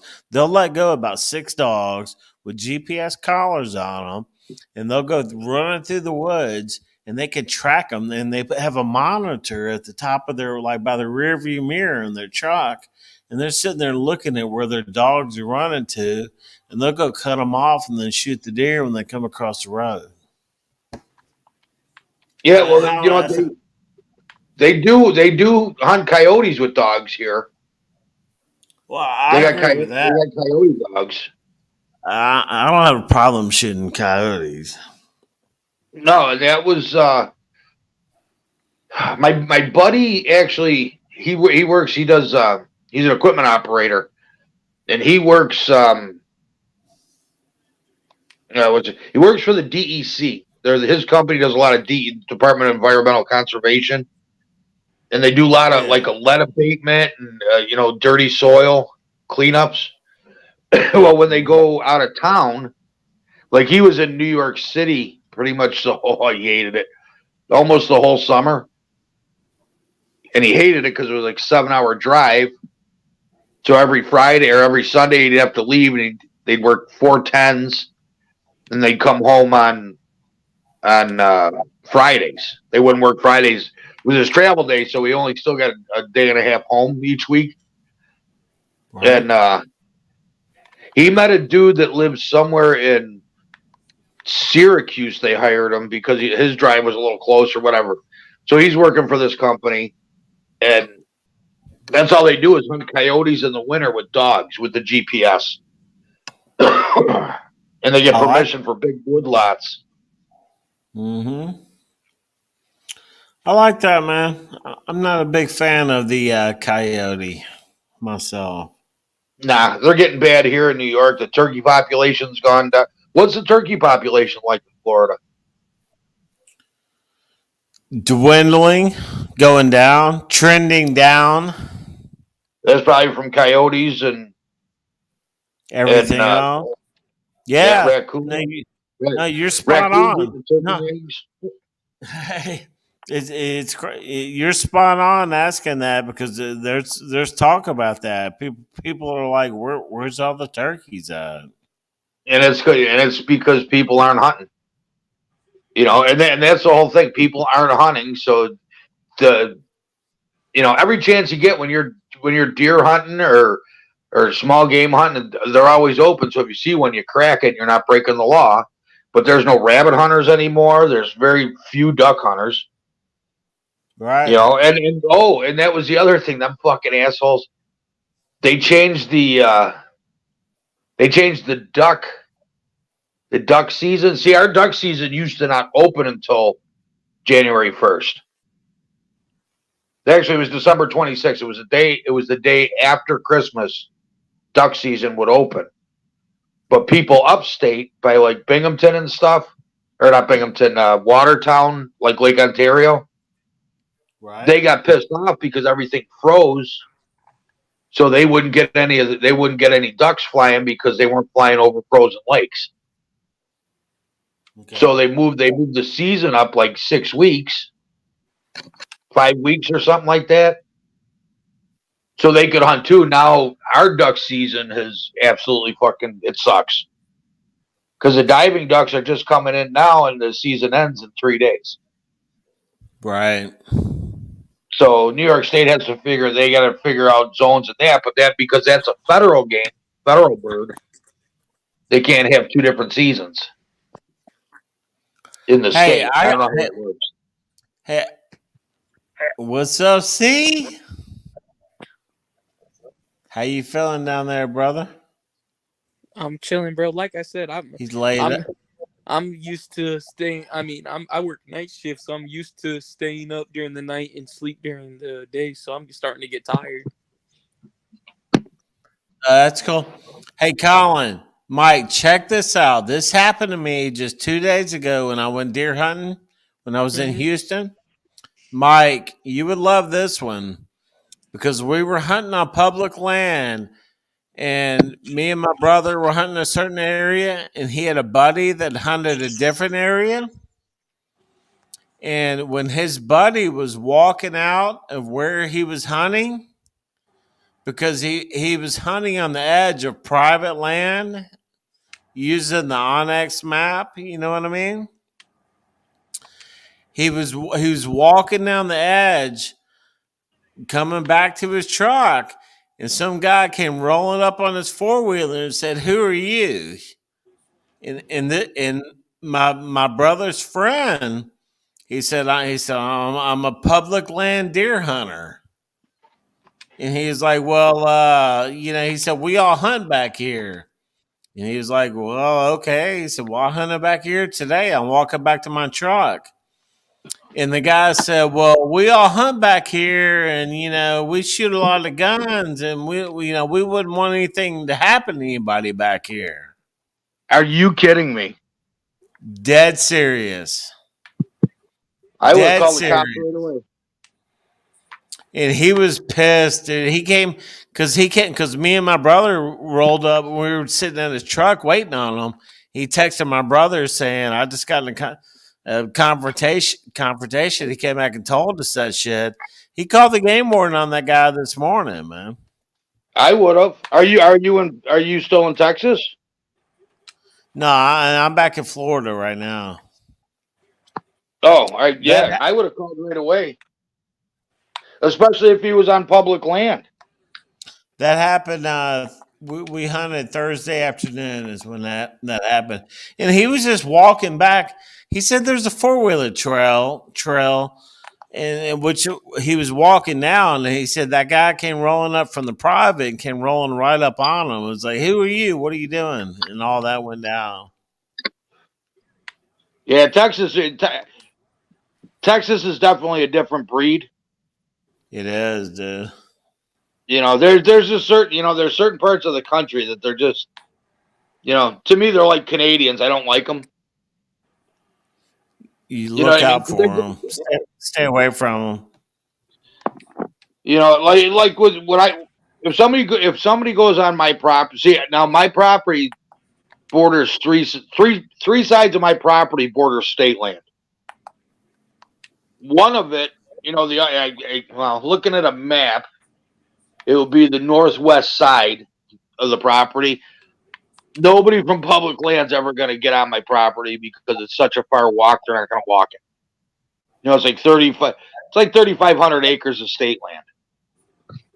Right. And they closed the access road, and the only way to get to it is you got to walk like probably 3 miles to get up to that part. So nobody ever goes up there. They can't get to it. So I don't worry about that. But if people wander on my property, I'm like, hey, you know what? There's posted signs, just try not to come on my property. I said, if you shoot a deer, I said, here's my number. Call me. I'll give you permission to. No. And that's what my brother was saying, because he ran into another guy who owns the majority of the property around there. And he was like, I'm hunting down here on the public land. And the guy was like, dude, if you kill a deer, if you need help getting it out of there, call me. He's like, I'll actually show you a few of my spots around here. Yeah. Cool as shit. Yeah, we try to be nice. We try to be nice about it.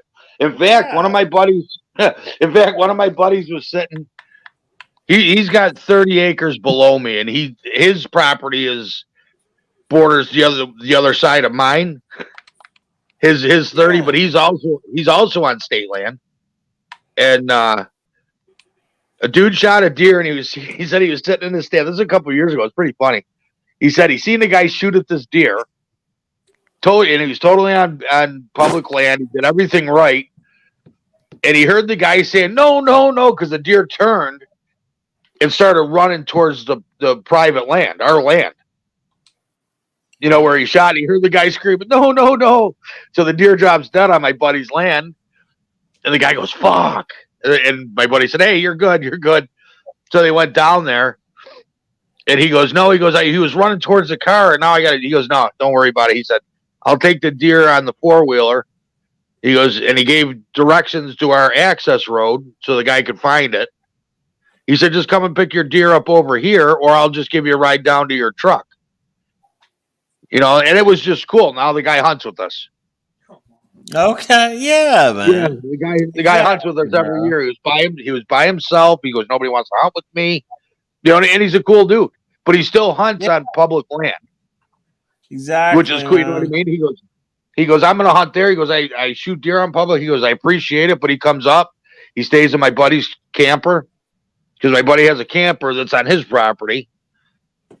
He brings us bottles and shit, but he's just a cool dude. But it was funny. He just cool. Like, no, don't run there. No, don't run. And that's the thing, that guy said that to my brother's buddy, and my brother's buddy has got the Onyx app, so he knows the guy's name. I mean, you can see who owns the property, so the guy's name. You can see exactly what property he owns. Why would somebody be that big of a dick to do that, man? Because they're idiots. But now it's a he said, she said, or he said, right? He said, yeah, because he did call the game warden. He said the next day and said, and reported harassment, hunter harassment. And yeah, but you got to get he said you got to get that on tape, though. You know what I mean? I was watching one on YouTube. Yeah. I was watching one on YouTube. Them guys, I think they were duck hunting. It was either duck or I think they were duck hunting, duck and goose hunting. And the kids were they got permission to hunt a field, and they put their blind like right on the edge, and this guy was harassing them in his side by side. I think And they videotaped the whole thing, and then part 2 was the guy actually got 3 charges brought against him and found guilty, or pled guilty. One of the two, I think he pled guilty for hunter harassment, making threats and something else. And that was in Minnesota. Was it Minnesota or South Dakota or something? Yeah, something like that. It was Canadian geese or some kind of goose. You know, so I was like, man, well, you know what? I don't harass. I just let people know. If you start, I mean, when it comes down to hunter harassment, it's a whole new ball game when the game warning gets involved. They don't fucking New York don't tolerate it. Which they shouldn't, man. You know, you shouldn't be, because that's what that guy. That's what that guy did. My brother's buddy, man. He said, "Well, we shoot a lot around here. I hate for something bad to happen to somebody. Like, what the fuck, you know?" And that guy, my brother's buddy, was bow hunting. Fucking just kicked me out for no reason. It just kicked me out. No, I don't know what happened there. The screen just went white, almost like my phone fucking bleeped or something. But my brother's buddy was bow hunting back there. He wasn't even gun hunting, and so I said they probably got a fucking corn pile back there.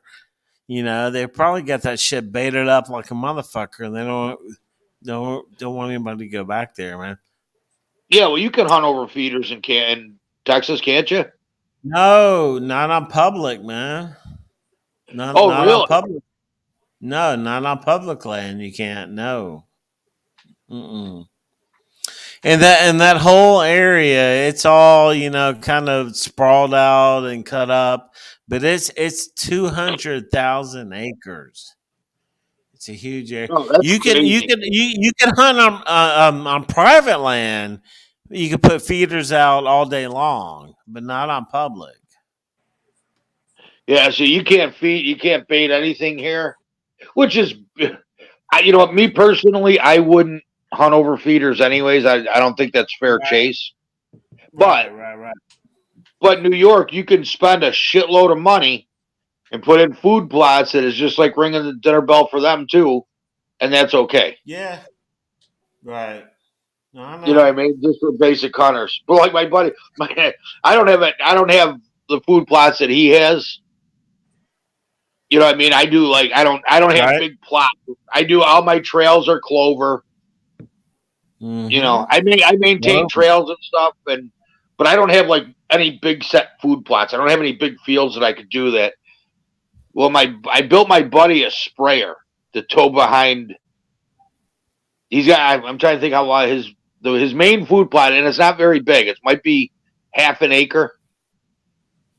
Okay. But he goes and buys a huge tractor, and I'm not saying huge, but it's 35 horse, so it's a big tractor. And he buys that, says he got a good deal on it. I don't think it was a good deal. And then he goes and buys a rototiller, which was a good deal, but now he's got a rototill. It's not like he's doing like little flower beds. He's doing a half acre with a rototiller, and it takes forever instead of just disking it up. So he asked me to help him. He asked me to help him, Bleezy. So he mowed it down. He mowed it down. Then he had to kill everything with the Roundup. We had pump sprayers that hold like 2 gallons of Roundup. And we were pumping, and we sprayed a half an acre by hand. Roundup. It took us like 3 hours to spray this thing. Y'all killed that bitch. Yeah, I said, this is unacceptable. He goes, what do you mean? I said, I ain't, you know what, I'll help a friend out. I said, but this is just manual labor. This is child labor laws here, bro. You know, you're asking me to work too hard. I said, you know what? I said, I got some. I said, go get me. I said, I need like a yard cart or something. I need the axle and the frame of a yard cart. He goes, I got one at the camp. And I said, all right. I said, bring it home for me, because we were talking about it after. I didn't want to say anything when I was there because we would have gotten in an argument. Yeah. I said, I'm never doing that again. I told him we were having beers. I said, I'll make something. So I made him. Hold on, I'll send you the picture of it. Hold on. This is actually pretty cool. Hold on, you got to see what I made. Cause you know what? It took me quite a while, actually. Hold on. It took me quite a while to make it, but I didn't do it all at one time. Hold on a minute. I got to find the picture first, and then I'll send it to you. Oh, he dropped off again. Come back. He's trying to pull up his pics. Somebody else come up and join me, man. Come on, we're rocking and rolling. We got 6:34 a.m., baby. I mean, come on. We got December 30th, not even New Year's Eve. Come up and join the party, because I'm thinking about keeping this going for the Ole Miss game. We may keep this stream going all day long. If I can get CT to get up in here. Yeah, don't back out on me, because for whatever reason it keeps dropping. I saw you drop off. I wasn't backing out. Oh, I did, dude. That tripod's badass. You like that? Oh yeah, because I just sent you a picture. We're trying to figure out where the rest of the team was. My buddy said either in jail or in church. Yeah. Okay, which one are you? I'm the one on the lower right with the Cooperalls on, with the long pants, the mullet. The dude has his hand on my shoulder. Okay, gotcha. We're trying to think. We're trying to think what year that was. I think I was 16. Okay. I think I was 16 then. You look about 16, maybe a little older. Well, no, older I would have been in juniors. We think that was the. Wait a minute. No. Wait a minute. Hold on. No, 88. No, I wouldn't have been junior. You're right. I think I would have been 16 there. 16 or 17. Either way, I see your ass. You look like you're a fast motherfucker, is what I would say about you. Just by judging the roster, I say, okay, he's probably the fastest motherfucker on the team, probably. Believe it or not, the only reason I made that team was because they put me to defense. I tried out as a forward, and they said, you got to play defense if you want to play for us. I said, hell yeah, I always wanted to play defense. Because I always liked hitting people. Right. You know, I just enjoyed hitting people, and that's when I tried out. They said, "Look, we got a spot for you, but it's got to be on defense." And I said, "That's fine that's fine by me." And I told him, I said, "What was the dude that has his hand on my shoulder was the manager, Mr. Murdoch, and he moved over. I played with his kid from the time I was like 13." So when we got to that age, the organization that we played for didn't have older, they didn't have higher age groups to play in, so everybody had to bail. They concentrated on like player development type thing. So his kid bailed before me. And when I went over there, I said, "Look, I'll play defense." I said, "I don't have a problem with that, but I want first pick a jersey number." And he said, "Absolutely." So I finally got my 17. Hold on.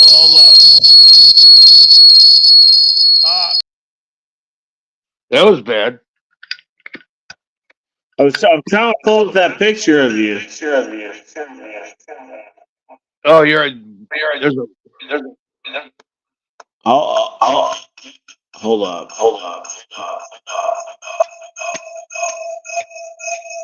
Jesus.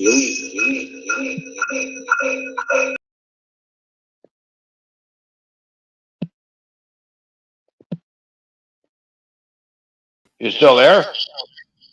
How's that? No, still an echo. Okay. Never mind. I was trying to pull up the picture on my phone so I could put it on here, but we'll do it again. We'll try that later. I can't. Oh, there's hold on. I sent you a picture of this. Put it on Twitter. Are you?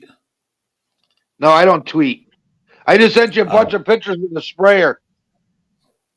I just sent you a bunch of the pictures of the sprayer that I built for him. Okay.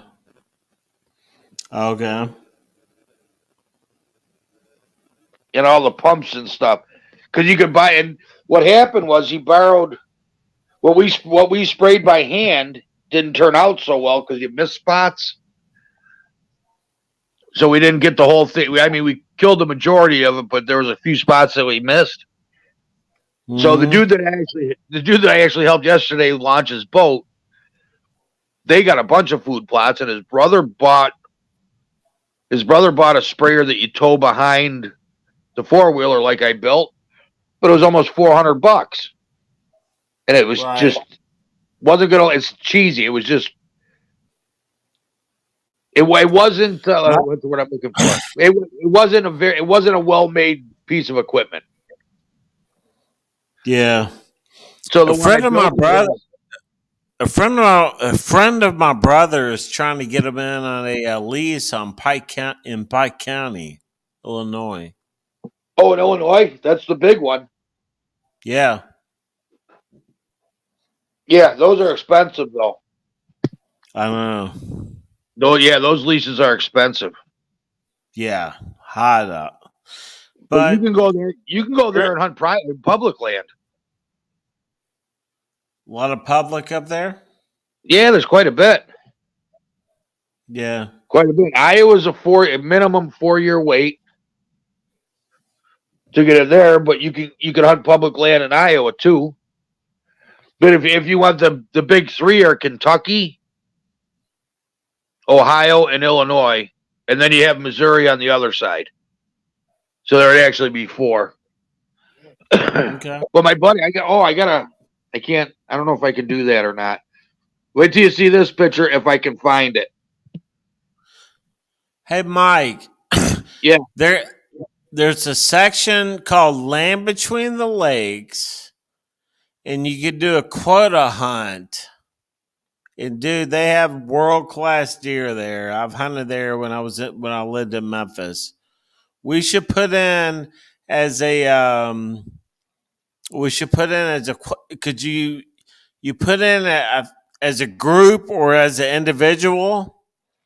We should put in as a group if you're willing to go down there. It's on the Kentucky-Tennessee border. It is some of the best fucking deer hunting you've ever seen in your life, man. I promise you. When do you got to put it in by? This summer. Call it. Well, yeah. You know what? We'll talk. Hold on. I'm forward. Look up LBL, Land Between the Lakes. Look up that, and you'll see what I'm talking about. And I've done the quota hunts up there before, and it's crazy, man. My buddy got that. Must have been December 7th. That's when I got the text message. What is that? A buffalo? Yeah, he said. Yeah, he went to the Crow Reservation in Montana and shot a buffalo. Damn. I said, why? It cost. Yeah. He didn't tell me what the hunt cost. He didn't tell me what he did tell me was what's that? What do you process it and just make regular shit just like a beef, cow, same shit? Yeah, well, that's a package, and he told me what the package cost, and it was a shoulder mount. Then they do a European skull mount. They hand the back half of his hide is tanned, and then they process it however you want it cut. It was $3,500. $3,500 for the mount, for the trip, or for the mount? That's just after it's killed. Jeez. After it's killed. Yeah, for the shoulder mount of the animal, like a regular mount. Then the European skull mount. The back half of the hide is tanned, and then the butchering was $3,500. And I'm sure they cooked it up or tried to. He said he got about 500 pounds of meat. Yeah. And it takes him 3 days. Takes him 3 days to butcher it, but he didn't tell me how much the hunt was and how much the trip cost. Because he went to, well, hold on. Before that, let me see if I can find it now, which I think I should be able to. I wonder what that really tasted like, man. I don't. Something tells me that tasted like shit. Well, bison's good. Is it? And those are free range bisons. They're all right. Organic. Yeah, those are just free range. Nobody takes care of that herd. They wander around on I would love that. Shit, give me a backstrap. Give me a tenderloin. I'll fucking cook that bitch. I haven't seen him yet. He said he'd give me some meat, and I haven't seen him yet. Where is? What kind of gun is that? He probably used 7mm. Yeah. It's a big ass scope he's got on.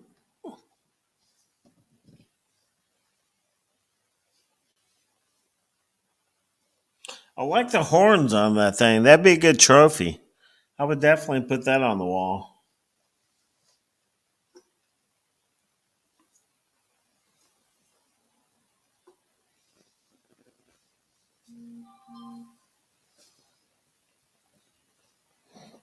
Damn. What the fuck? How about that whitetail? Jesus. What'd that whitetail score, man?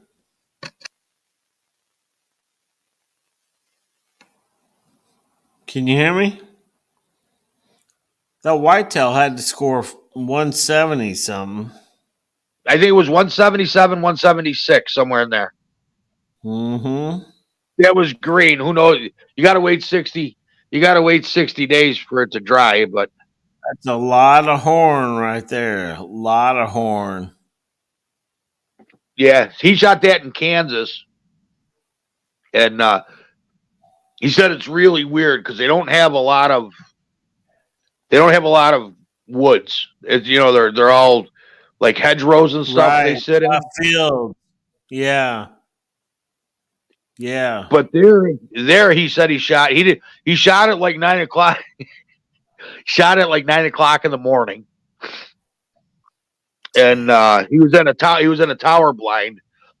And the guy that he went and hunted with said, look, if you shoot something and you go look for it, he said, hang something on the doorknob so I know you're not in there. Right. So he knows that you got something or whatever else. He said, but if you come across a property line, he said, don't cross it. He goes, you got to wait for me. So the guy must have showed up between, I don't even know what time, because he said the deer ran. It was a pretty good story because he said by the time that the guy got a hold of the landowner that it ran on. Right. He didn't get his hands. He shot at 9. Didn't get his hands on the deer until after 2:00 in the afternoon. Huh. Yeah. So 'cause Kansas, you don't mess gotta get around. permission. Yeah, and I haven't talked to him since. I didn't get the whole story on the bison hunt yet. I haven't talked to him with Christmas and stuff. My dad died. I gotta call and tell him my dad died because I don't think he knows yet. Because he doesn't do Facebook. Right. Although he might know, but normally he would call, and so I don't know. But he's crazy. He doesn't really hunt in New York anymore. He spends all his money and goes on trips. Yeah. Being retired, but he put a huge addition. Well, I found out a friend of mine does duck mounts. We call him Brian the Birdman, and that's all he does is bird taxidermy. He never got into anything else. But for friends, he does birds cheap for like $180, $200. And this guy, the guy with the bison and stuff, he's got some nice deer heads mounted. But he had a ranch house and put a nice addition on the back of his house. And he called Brian a couple years ago, and he said, "Hey," he goes, can you do a few ducks for me? I got a few nice ducks." And Brian said, "Yeah." Well, he showed up. He had like fucking 20 in the bag. Yeah. And Brian being a nice guy, didn't say no. He didn't say, "Look, just pick out 2 or 3, and I'll do those." And I don't know what you're gonna do with the rest of them. But he ended up doing them all. So now Brian, who has a full-time job, that burned him out. He finally got them all done. So he only does 5 birds a year. Really? Yeah, that's all he does now is 5 birds a year. So if you get in there, and it's only for friends.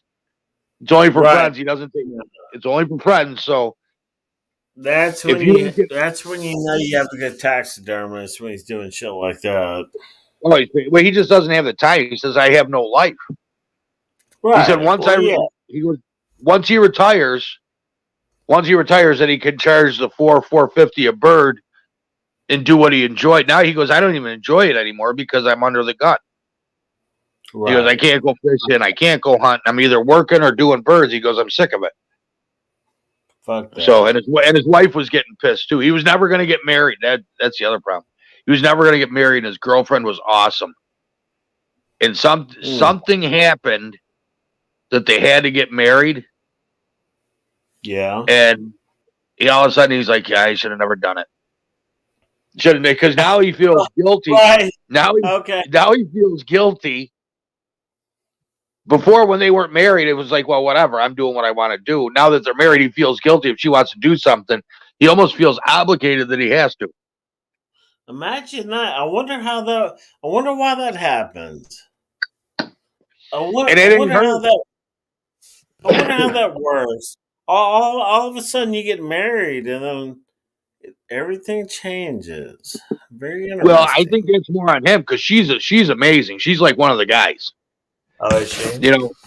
Yeah. When we get together and go out, she's got a mouth like a trucker.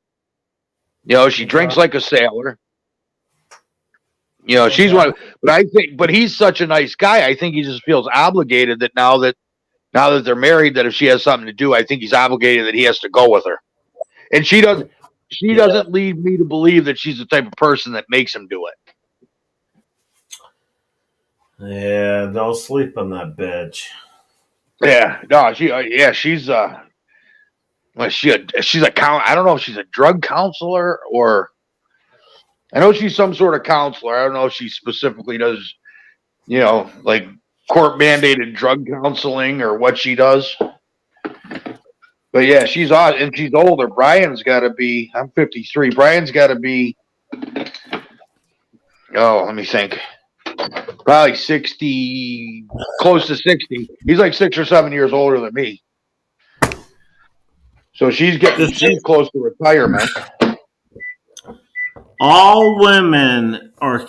The thing about women are They are capable of anything. And that's what you got to realize. If you realize that, Well, that's why that I've, they're I've gone truly, solo all these years, Bleezy. huh? That's why I've gone solo all these years.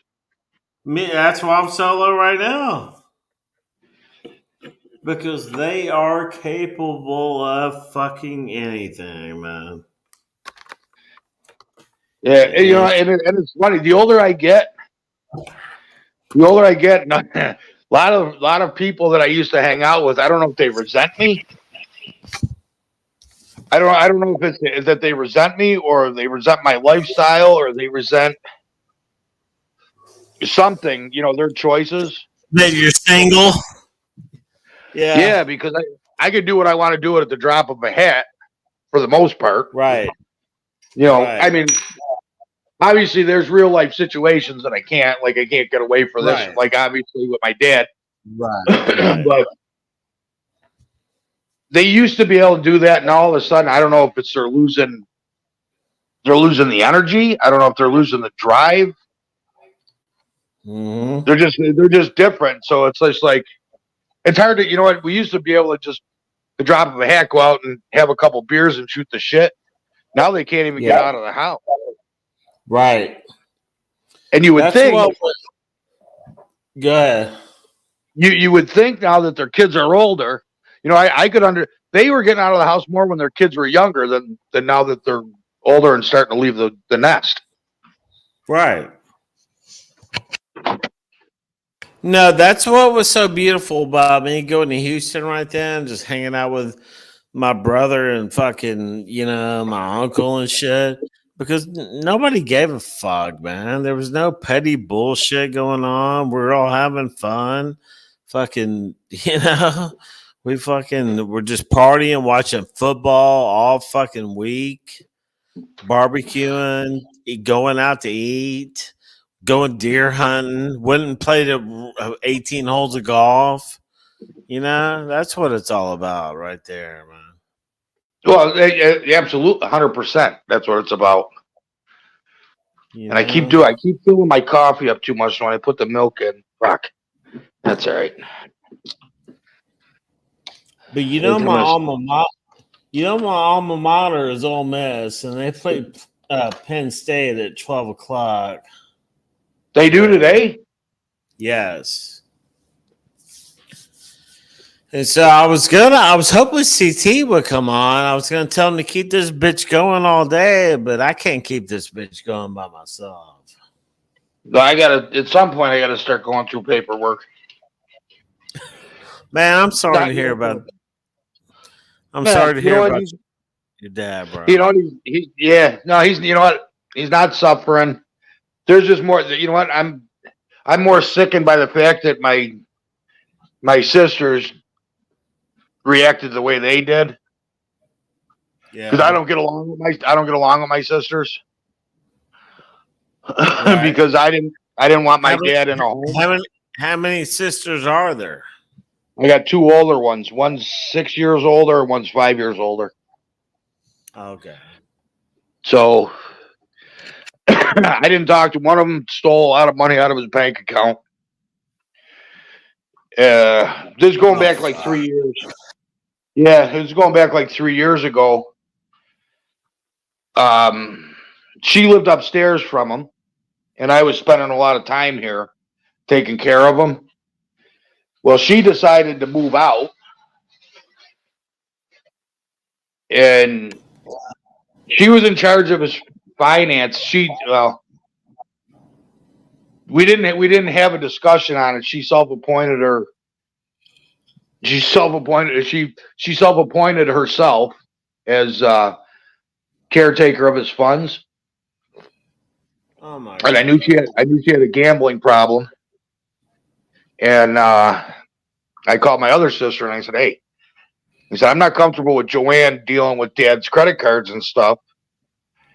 And now that's my older sister. So I called my older sister and told her this, and she says, "Well, what do you want me to do about it?" I said, "Well, we need to figure it out."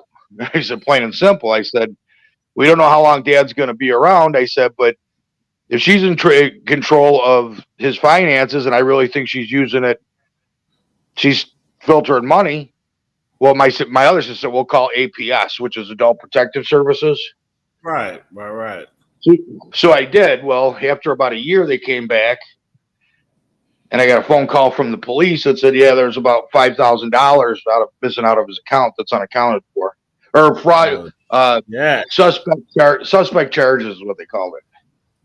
So Right. cops did a shitty job, because when I ended up getting power of attorney. I don't want to spill coffee. I ended up getting power of attorney, and I got all his bank statements, and it was closer to $10,000 Right. that she stole. And Wow. yeah, oh, it gets better. So I'm just trying. Can't walk and talk at the same time and not spill coffee. So what happened was, I got the power of attorney, and I was accepted. They honored it, and I shut down his bank account. I didn't shut down his bank account. I shut down his ATM card and the online banking. Right. And then that Monday, they said, we're not honoring the power of attorney. So that money was just sitting there. So then I got a lawyer. I got another power of attorney drafted. We took it in and we fought, and they finally honored it. And they gave me a bullshit reason why they didn't honor it in the first place. But now the statute of limitations is up, that they won't refund the 10 grand that she stole. So Christmas Day, I was sitting at home, and I was actually getting ready to go see him. And I got a call like 10 after 9 in the morning, and it said, this is your dad's not doing too well. We're going to issue his last rites either today or tomorrow. We don't see him lasting a week. Damn. And I said, all right. I said, well, whatever. So I said, if I don't come in, because I wanted my last memory of my dad for myself, that he knew me. And I asked her, I said, look, if I come in, will he recognize? She goes, he won't even be awake. He won't know if you're here or not. So I decided not to go in. Yep. So yeah, I was sat home Christmas Day. A bunch of friends rolled through, because my house is kind of open. People roll through. They have a couple of mimosas or apple cider and champagne or a beer, whatever. Shoot the shit. They leave and they do their rounds. Well, I got through that. Monday morning, I didn't want to drive, so my buddy picked me up at like 8:45. I went to the bank, and I closed all his accounts, because the moment he died, my power of attorney wasn't valid anymore. Yeah. So, and well, here's the problem. Then it goes to the executor of the will, which I wasn't. It was my other sisters, both my sisters. So the one that was a thief would have got the death certificate, cleaned out his bank account, and took it right to the casino and gave it right to the Indians. Oh my God. Yeah. So Monday morning, I got up. I was there. My buddy backs into a spot. I get out of the car. As I'm walking up to the door, one of the tellers was walking to the door to unlock it. There was like, not 3 seconds the bank was open, I was already inside the vestibule.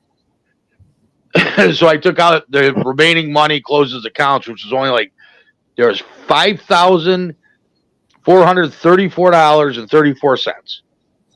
Damn. So they gave me, the $434.34 in cash, and they cut me a check for $5,000, and I came home, put it in the safe, because I'm not going to screw my one sister out of what's rightfully hers. Right, man. Right.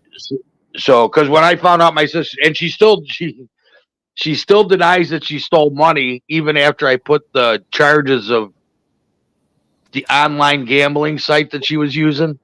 Most of it was online, overseas gambling site. I said, who was doing this, Joanne? Was it Dad? Dad doesn't have a computer. He doesn't have a smartphone. So how's he gambling? Right. and she didn't have an answer, but she still denies it, right? So I'm waiting. I haven't talked to my sisters at all. They had the nursing home call me, let me know that he passed at like 2:00 on the 26th. And then I'm getting all kinds of text messages and phone calls sending their condolences to my father, which I didn't mind. I was more pissed off that I didn't have a choice in whether or not them assholes put it on Facebook or not. So what they did, now here's the shitty part about it. You don't mind me venting, do you? Because No, dude, go. all right, tell me how shitty this is. I have my dad was a chief of a fire hall, volunteer fire hall here in town.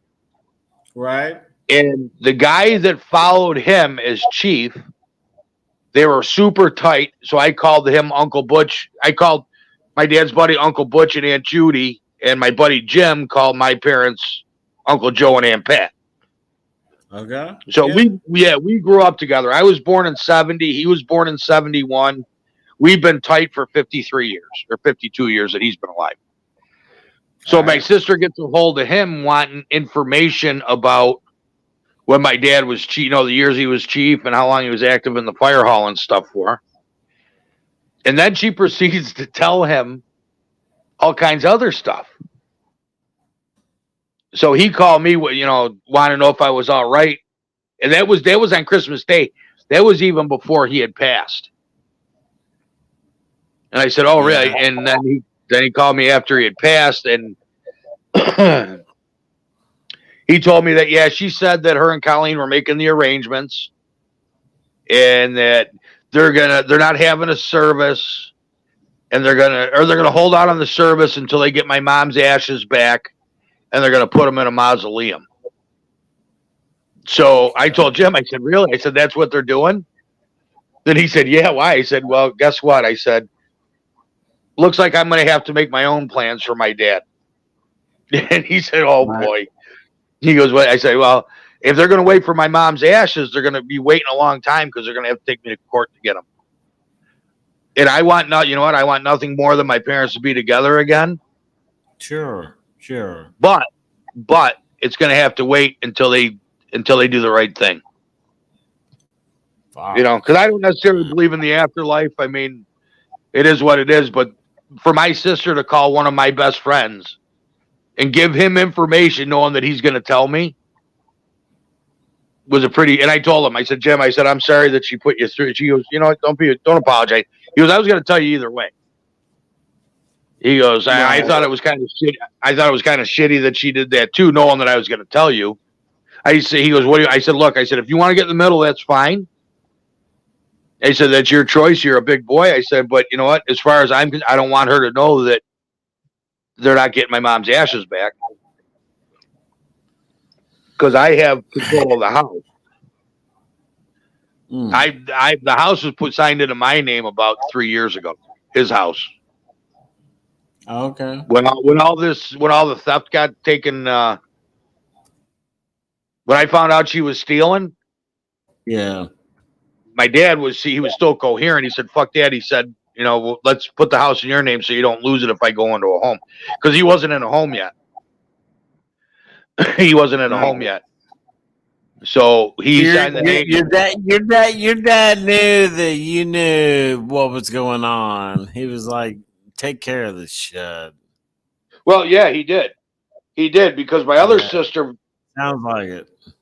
Oh, well, my other sister barely came around. She only came around when it was convenient for her. But like during football and Sundays if I wasn't hunting, I'd come over here and watch football with them. I'd come over, like Tuesdays and Thursdays and just sit and watch Jeopardy or, I was here quite a bit. Right. And then she moved out. She left them all alone. Who does that? Well, here's the other thing I found out too. Because this house is a double. There's tenants upstairs. Yeah. She lived upstairs for like 20-something years and never paid rent. Oh my God. Never paid rent. What's that? And he wouldn't tell me that because he knew I would have got pissed. I was spending $170 a month for 3 years, so my dad could have TV that I never even watched. Because he said I don't have money for. I got enough money to live for 3 years. I'm like, Dad, where's all your money? And this was going prior to that. And he wouldn't tell me. And I said, well, I got DirecTV. I said, I'll get you a couple of boxes. Because he goes, well, get me 3. I go, 3? The fuck do you need 3 for, Dad? He goes, well, the living room, the kitchen, and my bedroom. I go, oh, you're a son of a bitch. Yeah, but he was still mobile. You know what I mean? I said, you're a son of a bitch. Yeah. Because he was on a fixed income. So I got that. Right. So for 3 years, I'm spending all this money. Meanwhile, he doesn't tell me. And he knew, you know what? In hindsight, he knew. Yeah, he did. Because he had the house signed into my name. Because my one sister, because I was always here. I was here 3-4 times a week with him. You know, and I'd spend 2-3 hours, whatever else, do his laundry and whatnot. So when he started going crazy, he said, "Yeah, I want you to be the power of attorney and get a deed transfer, so we don't have to worry about it. So if they do put me in a home, because they were a healthcare proxy, and he knew he was going to get dementia. He knew that he had memory problems. Right. He goes, if they put me in a home, the house, we won't tell them. They'll find out soon enough. So I'm assuming they found out, but they haven't called me for the will yet. And I don't know if they got the death. And I don't, it just happened 4 days ago. So I don't know if they got the death certificates. I don't know if Erie County has the will. I know I have a signed copy in the safe. But if have you been in constant contact with the sisters and all that, or what's up with that? No, believe me, I haven't talked to my one sister either. You know what? I haven't talked to either of my sisters in over 2 years. Well, what are they going to be saying about all this? Don't know. I'm going to wait. They're going to see. I didn't break the law because I called my lawyer after the fact. Mm-hmm. Called him after I took the money out because he wasn't open. Obviously, I couldn't get a hold of him on Christmas.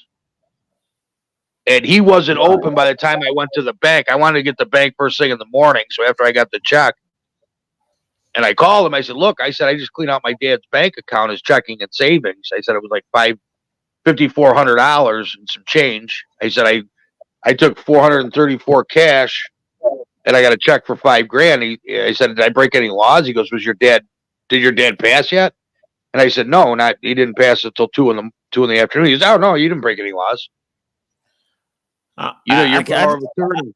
Yeah, I mean, it's fucking that's 5,000. That ain't shit. I can't believe your sisters haven't reached out to you though. That's crazy. Not at all. It's crazy as fuck. No, not at all. And I refused to reach out to them. I could. Right. Sure. I could, but I'm not gonna. Because I'm as stubborn can be. I didn't do any wrong in this.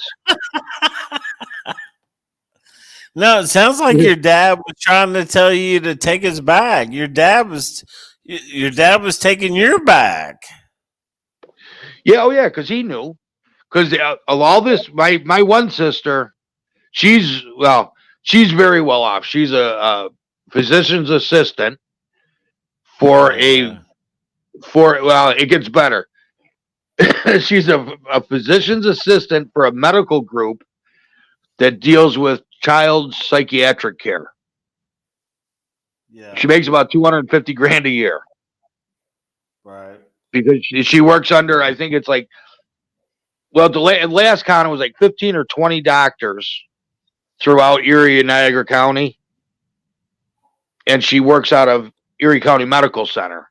Well, she deals with kids like 5-6-year-olds that are going after siblings and stuff with knives and, major behavioral indeficiencies. Right. So she is, but her husband,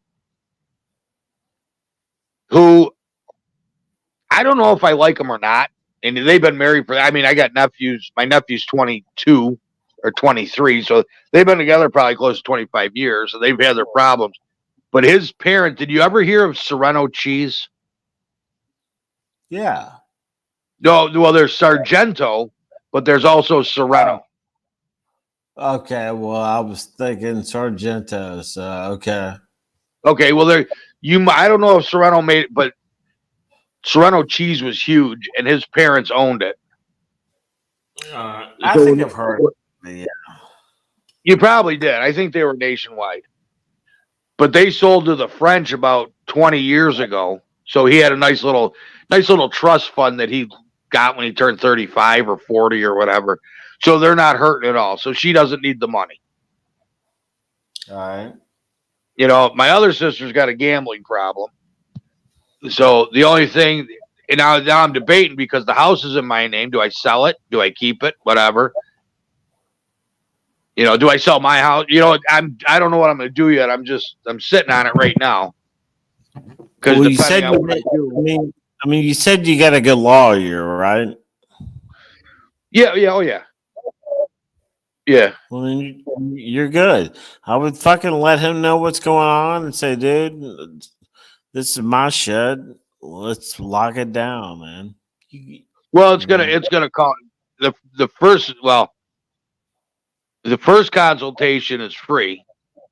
You know, he still has to make his money, but he goes, I don't think it's gonna go anywhere because they're gonna have to spend money to get what they want, and it's not worth what they're going to spend. If they do it, then they're just doing it to be spiteful, and then in which case I'll just fight back because I'm not, you know, like I said, I'm hard-headed too. Right. So I just got to wait. The ball's going to drop in the next week or two, I'm guessing. Okay. Yeah. You know, because they made they made all the arrangements. Oh, that was the other. You know what started this? I totally forgot about this one. When I got the call on Christmas Day that he was circling the drain, the nurse had said, "Look, your dad took a turn for the worse." And now I hadn't seen him in like a week and a half. I didn't see him for like a week and a half, and he was fine when I seen him. You know what I mean? He knew who I was and stuff. Oh wow! And she's like, "Yeah." Well, he wasn't fine, but he knew who I was. He thought I was like 70. He thought I was like 70 years old, but he knew what day I was born. You know, he knew the date. He just couldn't do the math. And the nurse says, "Yeah, your dad's not doing well. We're going to administer his last rites. You know, maybe later today or tomorrow." You should know that your sisters gave you permission to come see him. I said, "Wait a minute, what?" That was my I said, "What?" Yeah. She goes, "I'm just repeating what I was told." I said, "I'm not taking it on." And I got angry with her, you know, and I kind of got nasty with her. Yeah. That they actually thought that they could give me permission to go see my own father. So I didn't go. So I thought, yes, they gave me permission, Bleezy. Oh, I was set off, man. That was Christmas Day. I bet. No, I can appreciate that. Yeah. So, and that's part of the reason I chose not to go in. Plus, he wouldn't recognize me. So when the girl called me the next day to let me know that he had passed, I said, "Can you please find out who called me yesterday?" And she's like, "Why?" I said, "I want to apologize to her." She goes, "Yeah." She goes, "Yeah, absolutely." She goes, "But you don't have to." And I said, "What do you mean?" And she's like, "I was reading the notes, and even though you were belligerent, you weren't nasty. In the notes, it was I was belligerent to the situation, not the individual." So she was really cool when she wrote her notes about the phone call. All right. Because I went off, belligerent to the situation, not the. But I let her have it. Oh my God, I let her have it. You popped off. You know what I mean? I was just fucking. The minute they said they were giving me permission to go see it's my father. Yeah, no, I bet. I can imagine that would be a trigger. But I didn't. Bleezy, at this point, I had yet to know that they were making arrangements without calling me, without including me in my father's arrangements. Okay. Right. Okay. Yeah. I didn't know that. Had I known that, then the notes Well, the notes of the nurses, sure. oh, they would have been a lot different Yeah. had I Right. known it then. So the Right. girl called and told me, and then the nurse called. The one that called me on Christmas Day called me later that day and said, "Is this Michael?" I said, "Yeah." I said, "Is this the nurse that called me on Christmas?" She goes, "Yeah." And I said, "I want to apologize." She goes, "No, no, no." She goes, "I don't blame you." And she called me from. She didn't call me from work. She called me from home. She was off. And she's like, "Yeah, we can talk freely. I'm not at work now." I said, you know what? I didn't mean to." She goes, "I don't blame you." She goes, "I thought that was incredibly ridiculous, unsensitive." She goes, and to give you permission to go see your own father when there was nothing. She goes, it would be one thing if they were in the notes that you weren't allowed to come in to see him, because they've had that happen where family members have been, and she didn't think anything of it at the time to even look to see if there was permission, because my sister's just out of the, so she didn't even look. She just figured I wasn't allowed to go in and see him. And I said, who the fuck do they think they were telling me that I couldn't go see my own father? And she goes, you know what? I realized it after the fact that there was nothing in the notes that you weren't allowed to come see him. She goes, then I knew something was funny, and that's why I didn't say anything in the report, that you were just belligerent to the situation, not me as the nurse, because I have. She goes, had you, she goes, had you been told not to come see your father, I would have wrote in my report that you were belligerent to me, because you would have known that you weren't allowed to come see him without permission. She goes, so as soon as I started reading the notes on your dad's file, there was nothing in there that said you couldn't come see him. So for your sisters to give you permission, she goes, I knew that there was something going on. I said, no, I appreciate it. I should ask her out, because I looked her up on Facebook. She's pretty fucking hot. Yeah, work it. Yeah, I looked her up on Facebook. She was pretty fucking hot. If that was her, because she had a Polish last name. Okay. Yeah. So yeah, it's just been crazy, and they haven't tried to get to the house. What's that? Hmm? They haven't tried getting in the house yet. I said, I could imagine. You know, I remember when my dad passed away. Man, it was crazy. Well, did you get along with your siblings? Yeah, we did. Yeah, See, that was a lot easier. right. You know, like when my mom passed away in 2001, my dad was still alive, and I was kind of talking to my sister. Me and my sisters really never got along. I mean, we got along, we tolerated each other, but we weren't like friends. You know, there was no friendship in there. I know how it is. I'm not. Yeah. You know, I was the only boy. They thought I was spoiled. You know, because I was the only boy, and they were always resentful, especially because I played hockey. And they were resentful because it was expensive, and my parents would pay the money for me to play, and they felt like they got the shaft. But if my sisters wanted to do something, there's no way in hell my parents would not have supported them in what they wanted. You know what I mean? Mm-hmm. So screw them. Yep. Screw them. So I put the Ring doorbell on. Actually, I put the Ring doorbell on quite a while ago, but I never even had it hooked up to my phone, which I should have. You know, I never had it hooked up to my phone. I had it hooked up to his phone, so he knew what was going on. But I put it on my phone now to see if they approached the house when I wasn't here, and they didn't even try coming to the house yet. So they must know. They must know, because I told my one buddy that doesn't want to get involved. I said, yeah, if they come to the house, I'll just have them arrested. There you go. So they must know, because they haven't tried to get to the house yet. And I slept here last night on the couch, and I dug around a little bit yesterday. I get tired, and I said, fuck it. That Ring doorbell, I mean, it rings your phone if they walk up, right? You get that little, I've heard it, that little bell. Yeah, well, it doesn't even. You can have it set so if it's a motion detector as well. That's what I'm saying. If they come walking up, you'll know about it. Yeah, and that's that's exactly what I had it hooked up to my phone, and it's gone off a few times when I wasn't here, but it wasn't them. Right. You know, and the locks they can't get in because I put key locks on there. You know, keypad locks. Yeah. And they don't know the code, so they can't get in the house. And it's a deadbolt. And the tenant upstairs knows not to let them in because they can't. Well, they can't anyways because the front door is a separate entrance, so they could actually get into the apartment upstairs, but they couldn't get into my dad's downstairs flat. Okay. So yeah, so it all worked out. But even them just trying to get in the house, they would have to go in the side door, and they couldn't do it. Mm-hmm. And they can't get in the garage because that's all locked up. They don't have keys for that. So we're all set. But yeah, the hammer will drop in the next week or two, I'm sure. Something will happen. There'll be movement somewhere along the line.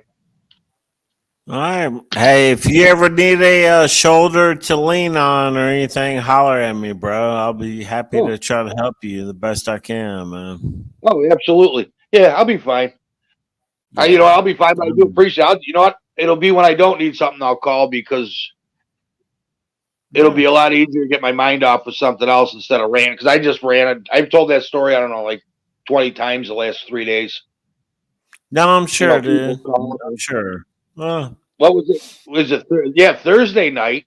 Well, two of the cats in that picture I sent you grew. And this is actually kind of a funny story. The dude I helped launch the boat yesterday grew up with two of the guys that I played hockey with because they're brothers. Right. And we were talking about it, and Duffy called. He seen it on Facebook. And Duffy called. He said something about playing hockey in Riverside. I said, no shit. I said, I'm bringing my buddy Campanella. So Thursday night, we went and watched them guys skate. Laughing our balls off.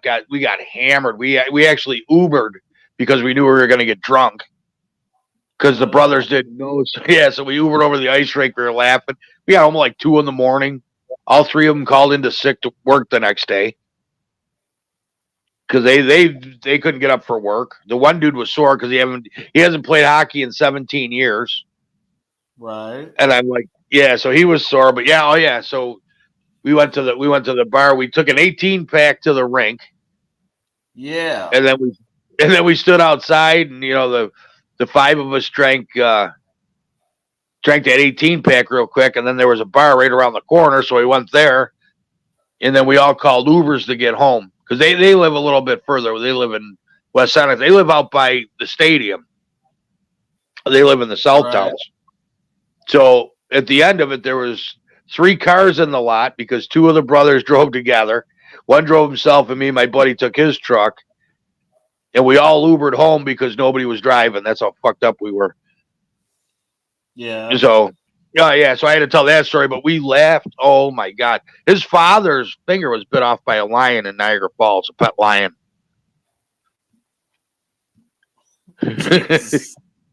Yeah, he worked for the electric company. He worked for Niagara Mohawk.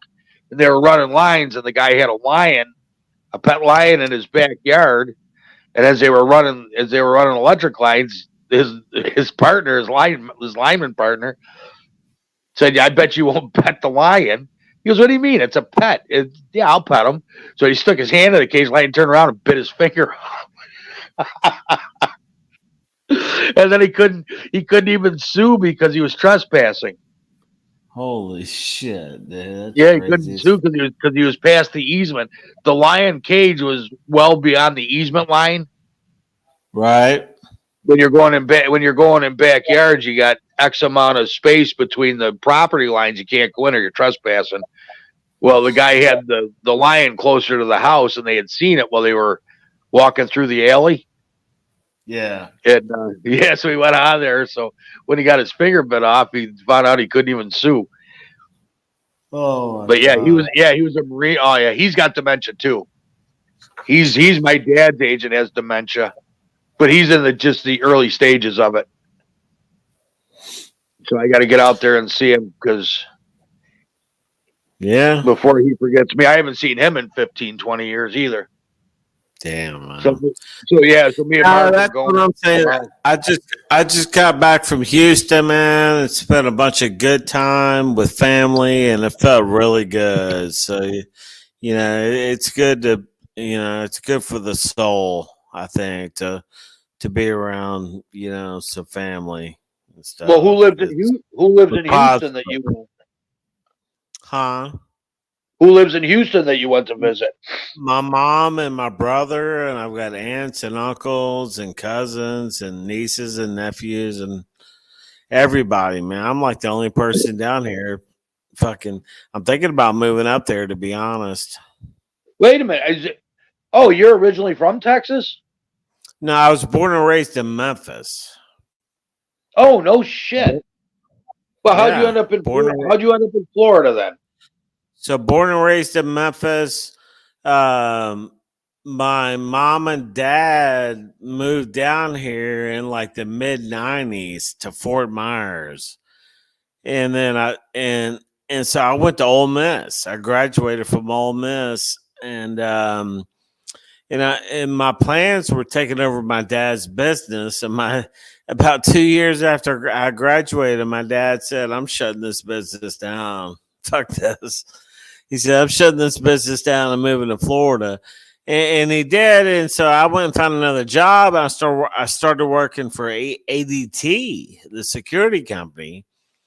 Right. And started doing really good. And they offered me a job in Fort Myers, where my parents were, man, back in 2000.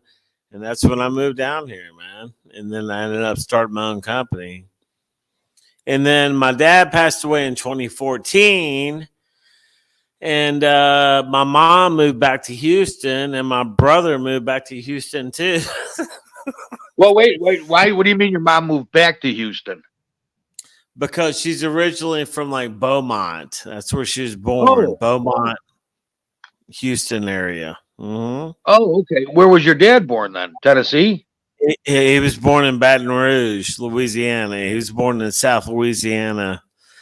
Kind of in that area, not far from Beaumont. He was born in Baton. Mm-hmm. He's a Cajun. Oh, wow. No shit. Well, how'd they end up in Tennessee? Huh? How'd they end up in Tennessee then? Because my dad, my dad ended up building a really good business, man. My dad ended up making a bunch of money selling. He got involved in the sewing machine business, Really? And back in the 60s, that was big. He started going door to door selling sewing machines, and it got bigger and bigger.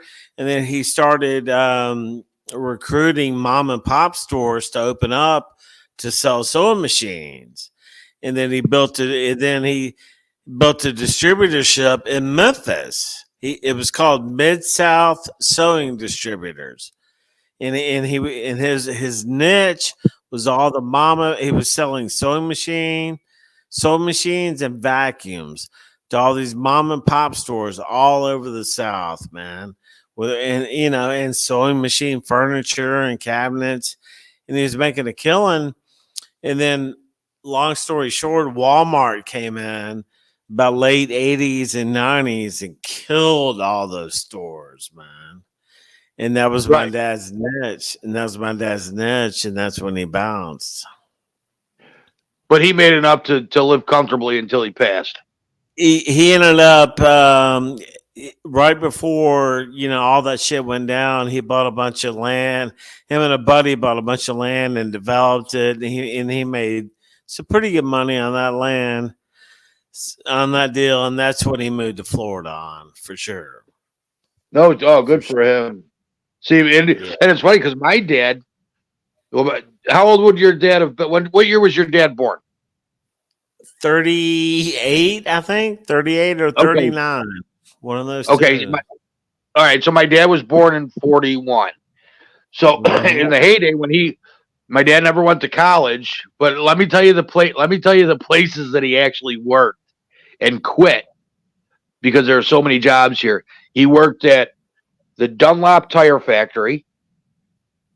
He worked at DuPont, the chemical company. He worked at Chevy Motor, Chevrolet, the engine plant in Tonawanda. He worked at the Ford assembly plant. Now, the Ford assembly plant, that's the only job he quit because now, all right, get this one. Are you ready? Yeah. For me to get in my car and drive to the Ford assembly plant takes about 21 minutes. It's about maybe 17 miles. I'm thinking 16 miles. And it's all throughway. When my dad worked there, got a job there, it took him almost an hour and 10 minutes to drive there. Because there was no throughway system. There was no throughway system going there. It's like the city was cut off. They didn't have the 190 interstate. So he had to take all side roads. So he quit that job, got the Chevy, didn't like it. So then he finally got a job working for Ashland Oil Refinery, making diesel. And he spent 17 years there, and then they closed down. That was in 1979. So we had two options: stay in Buffalo, Western New York, or he could move the family to Ashland, Kentucky. Well, I was in fifth grade. I was in fourth grade going on to fifth, but my sisters were just starting high school.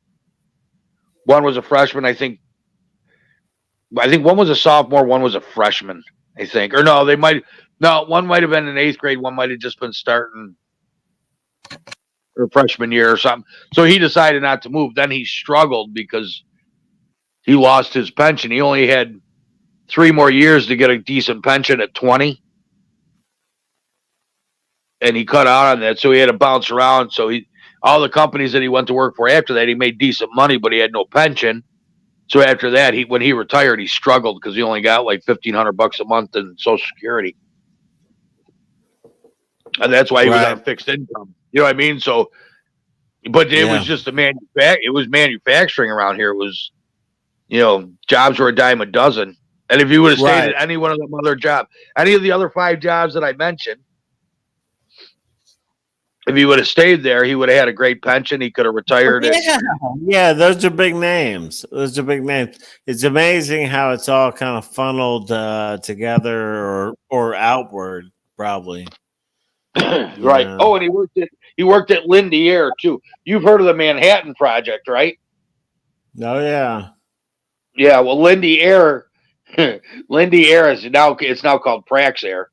Lindy Air had something to do with the Manhattan Project, and there is a landfill not too far from me. In fact, I worked there for a little bit, running a bulldozer for my buddy. And the ground was so bad, it was bubbling. They paid, I think it was $13 million. I think the contract New York State paid out was $13 million to clean up an area that was probably no bigger than a football field. Damn. Jeez. Yep, they have drums. Yeah, oh yeah, they shut roads down here for like 6 weeks. Certain roads that you couldn't drive on because it was in case one of the trucks that they were taking the drums out with had leaks or anything, or the bags leaked. Right. Because they got it from there and they put it on a train car, and then from the train car, it went to wherever they took it to, and nobody knows where they took it to. That happened like within the last 3 years.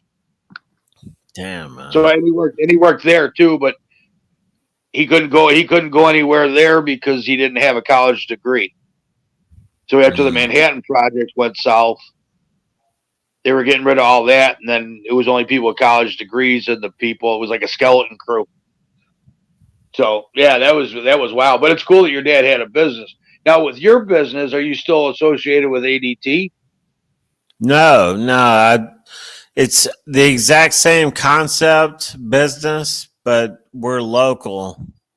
We're local, and we wholesale the monitoring, and we do cameras. Well, now let me ask you, because now you're the guy that I want to ask this to. Now my buddy has property not too far from me. Mm-hmm. I don't know, maybe 20 minutes. But regardless, it's gonna be the same situation. He has no internet connection, and he has no telephone lines.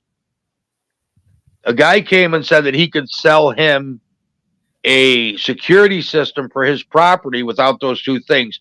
So how does that work? So he has no internet and no telephone. Does he have power? He's got power, yes. So yeah, cellular. That's how it's monitored, like almost like a cell phone, almost. Mm-hmm. Oh, so you can. All right. So as long, like, if I wanted to, because I don't have any power, I have no electricity at my place. Mm-hmm. So as long as I have solar to power the cameras, and I have a cell tower that's 2 mountains over, I got amazing Verizon service, so I could actually get a security system installed on my place as long as I can power the cameras. I mean, if you think that solar is going to power power whatever you have, go for it, man. Solar. I haven't had very good experience with powering a lot of stuff with solar, man. To be honest. Well, it would only be 3 cameras. Yeah. You know what I mean? It would be the front door. Actually, technically, it wouldn't even be the front door. It would be a camera facing the driveway to see if anybody pulled up, a camera facing out the back in case they come up through the woods, and then a camera on the front door of my barn. What are you thinking about? Ring cameras? Well, I know. No. I don't know what they are. He said a guy approached him from a security company when he was at his property and said he could set it up for I think solar it was like powered 3 cameras for how much? No. He's not solar powered. Oh, he's hardwired. Yeah, he's hardwired. Oh, is that what you were talking about for the cellular? And No, I said go. No. I wanted to know because he has no internet. He has no Wi-Fi at his place, and he has no phone line. And I thought that security cameras are based phone line and. No, they are. He's fucked. He can't do shit. That's what I thought too. But allegedly, this guy's saying that he can set them up and have a security system. It was $100. The install was $179, and then the contract was $35 a month.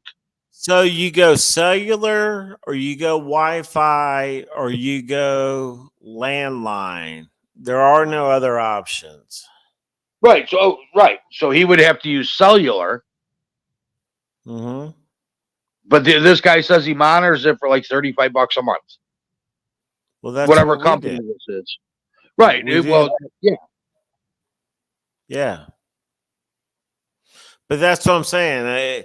I mean, if he has one of those 3, I mean, we do cellular, man, on every install. We don't do Wi-Fi or landline or any of that. Oh, so it can be done with cellular. So let me ask you that: how are the windows and security system hooked up to the door? It's all wireless. So you have a main control panel that's hooked up to power. See, that's what you're talking about. You don't have power out there. That's your problem. You need power out there. If you have power out there, you hardwire the main control panel touchpad to power, and everything else is wireless. And then you have a cellular communicator built into the touchpad, and that's how it works, man. And then you have an app on your phone. It'll communicate to you. if it's armed, disarmed, you can arm it and disarm it from your phone. You get notifications. I mean, it's fire, man. Well, what kind of battery bank would I need? Because I wouldn't be opposed to putting in a huge battery bank either. For the main control panel, I mean that thing's going 24/7. I mean, the battery backup's not battery backup. I mean, a normal battery backup will last about 3 days. Yeah, I'm sure you can. How many batteries though? That's the whole point. How many batteries? No, the batteries on the contacts are good for 5 to 7 years, man. Right, but what I'm saying to power the system, how many amps does that thing draw? Because it can't be that much. It's 12 volts. It's a fucking 12. It's low voltage, man. All right, so it's low voltage. Volts. All right, how many amp hours does it use? How many amp hours does it use in an hour? You know what I mean? So, well, let's put it this way. For a battery, see, I don't know all that solar power shit. Don't get me lying because I don't know. I didn't know if you knew or not, but it's like an LED light. We'll say right. An LED light each one might use. Oh fuck! I won't even give you a number. No, I mean, you need power, man. You need to forget about the solar. You need to try to get power out there, and you can do it all day long and fucking without any maintenance problems.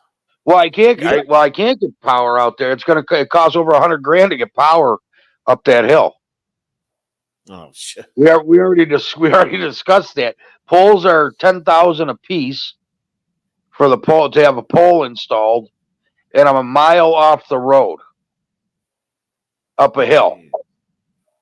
So then you got all the wire. Yeah, power is. Hey, do you have somewhere that you could that you have internet where you could put a point to point?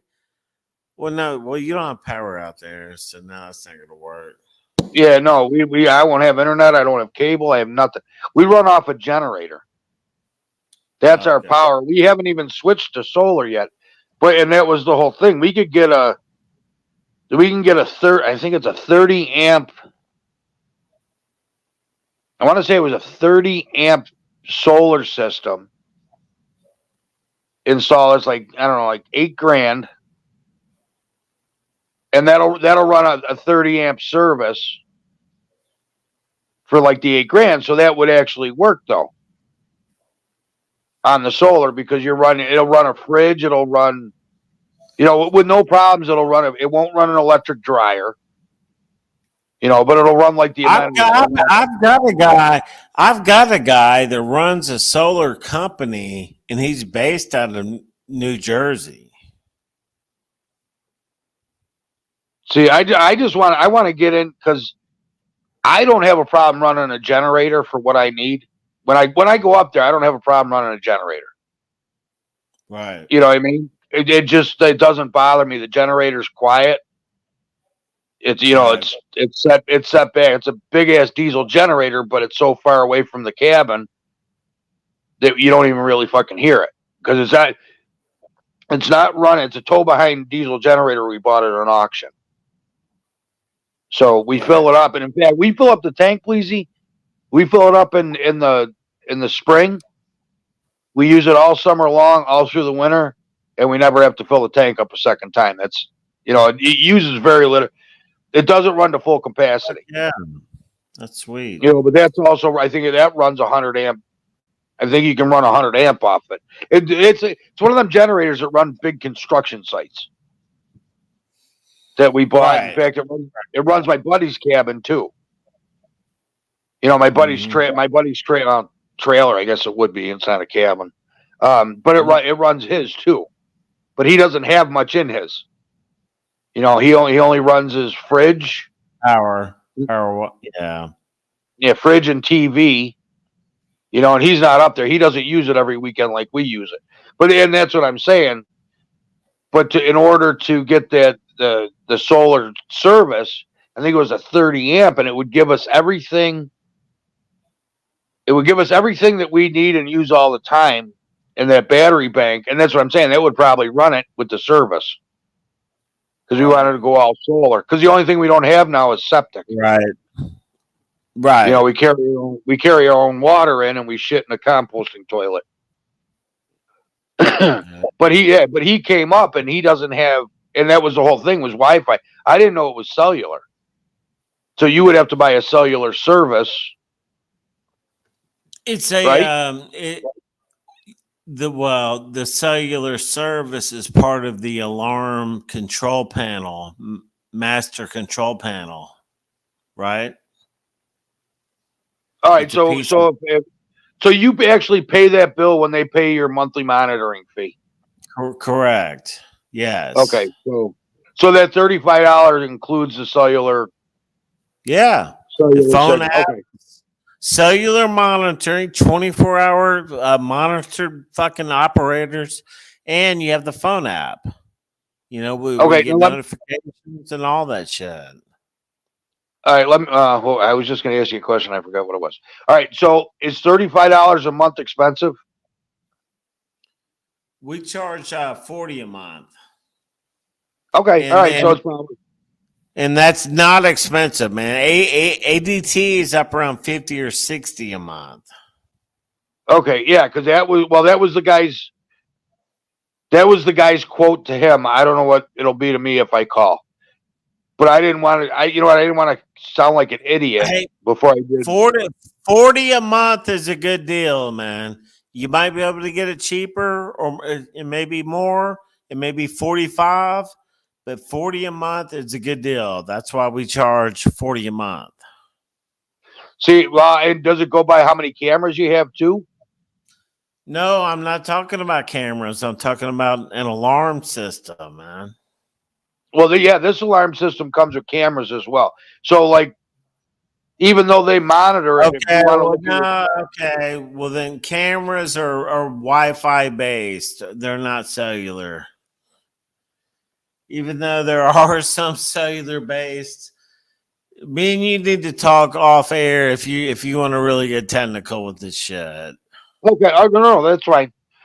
That's fine, because all right, yeah, that's fine. Because I'm confused because my buddy's not the smartest. He's not the smartest when it comes to that. They make video. They make a camera that's cellular based. It's almost like a game camera, man. A game camera is what you need. You know, some of the Tacticam, right. cell cam. I mean, fuck that works as good as almost any. It's gonna work as good as any cellular camera you're gonna buy anywhere else. Really. Well, the way my buddy described it was a 24-hour live cam. Live cam. You know, but it's cellular. What's that? Wireless with no power? How the fuck's that gonna work? A big ass battery? No, he has power. Oh, he has power. He doesn't have Wi-Fi or a telephone line. So he has power. Okay, listen. He has power. He has 110 power. I don't know if it's 100 amp service. What he has. But with his system, he would have cameras that are powered through his electric. Does he have Wi-Fi? Does he have Wi-Fi? No, he doesn't have Wi-Fi. Well, he's fogged. But you said everything's cellular based. Yeah, no, man. If you want something reliable. I mean, is it possible for him to get the internet out there? No, he'd have it if he could. He runs a hotspot off his phone like I do. Tell him to call me on Monday. Tell him to call me Monday morning, man, and I'll come up with some options for him, man. They make some shit like that, solar powered. Tell him to call me, man. Tell him to call me Monday morning. I'll come up with something for him. Because that's the whole thing. Because we have cellular trail cams, mm-hmm. but You got to wait. You have to wait for those to go off to send you the image or the video or whatever you have. Right. But that's what I'm saying. This guy's saying that even with the cellular, you can click on it 24 hours. So when you click on it, it automatically turns that camera on. Live view. Yeah. So you click on, you get live streaming, but you're not live streaming 24 hours a day. Right. No, you get live streaming, but that's cellular based. Yes, correct. Okay. All right. So that's what we're saying. So that's possible. So yes. But see, with his quote was 35. It was like 179 installed with one camera, and I think the camera was $150 or 107. So it was like 350 or something. The install was 179. The contract was 2 years at 35 a month, and the other, whatever the cell camera was like, I think another 179 or two, might have been 279 for each camera. But he's only getting one. He only has one front door. Well, I'd like to.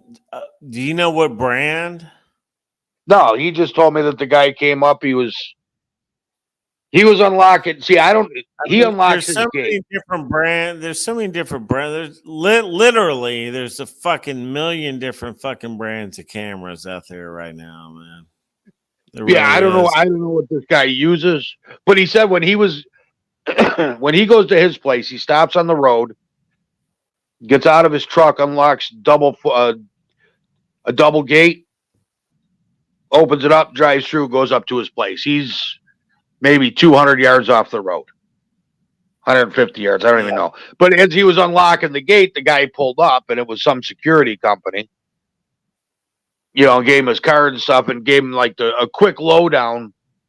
I haven't even called the guy yet. I'm just trying to figure it out because, like I said, my buddy's not that smart when it comes to this stuff.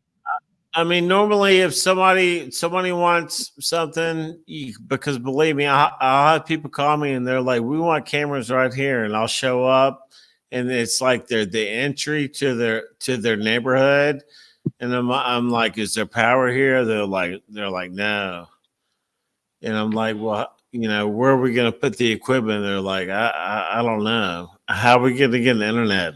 I don't know. Okay, it's not possible, Right. And that's the whole thing.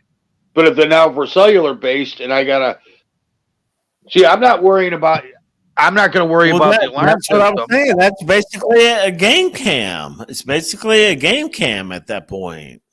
Right. But I don't have 24/7 monitoring. So even with a game cam, right? Even with a game cam, I have to find it has to go off. I got to get a video. Then once the video goes off, then I got to call the cops. Say, look, somebody's breaking into my place. Give them the address. So if I get we've been talking about getting the solar service and it's like $8,500 to have it installed. My buddy's an electrician. He can do all the wiring and everything. Put the panels up and whatnot. I think it's a 30 amp service. If he's an electrician, he should be able to do the cameras too. Then he should be able to know what to do. But then I have to pay. Somebody to monitor it. He should have that set up if he's an electrician, because these electricians are making a killing off these cameras. He should. Right, but there you go. That's your guy right there. Yeah, but then so he gets all the equipment, sets it up, and then we just call this guy to monitor it for us to put. Yeah, he should already have I mean, I'm not trying to dog the guy, but a good electrical company should already have all the infrastructure in place, just like I do, where they can have it monitored. Whatever equipment you need, he should be able to install it, set it up, charge you a monthly fee, and maintain it, and that's basically it. Oh no! I got it. Well, he's a union electrician, so he works for Ferguson Electric. So I don't know You know what? He didn't say anything to me about that though. That's what I don't understand. He may not. Well, some may not do it. Some electricians may, because they're finicky, man. There's maintenance involved. That's why That's why there's good for us. There's not a lot of competition out there. For the most part, ADTs are our biggest competition, and they're so ridiculous. It works in our favor. Right. Well, and that's the whole thing. See, now with Beagle Bill, and that's what I've been talking to about the going solar out of the cabin, because he can install the whole solar thing. Other than getting on the roof and installing the panels, because he's afraid of heights. And I said, well, I'll get on the roof and install the panels. And then you just got to tell me where to run the wires. And he said, oh, that's not a problem. So once the panels are up, then he's going to put in the service, the breakers and whatnot, and the battery banks and all that shit. So I know it'll run it, because I want to say it's a 30 amp. Because you buy the solar panels by what amp you want, if that makes any sense. Because you can have certain panels won't do more than 30 amp. It won't process the solar into electricity more than what you want. So you got to have these big battery you ever see the big solar fields they have? With big ass? Yeah, I've seen them. Hell yeah.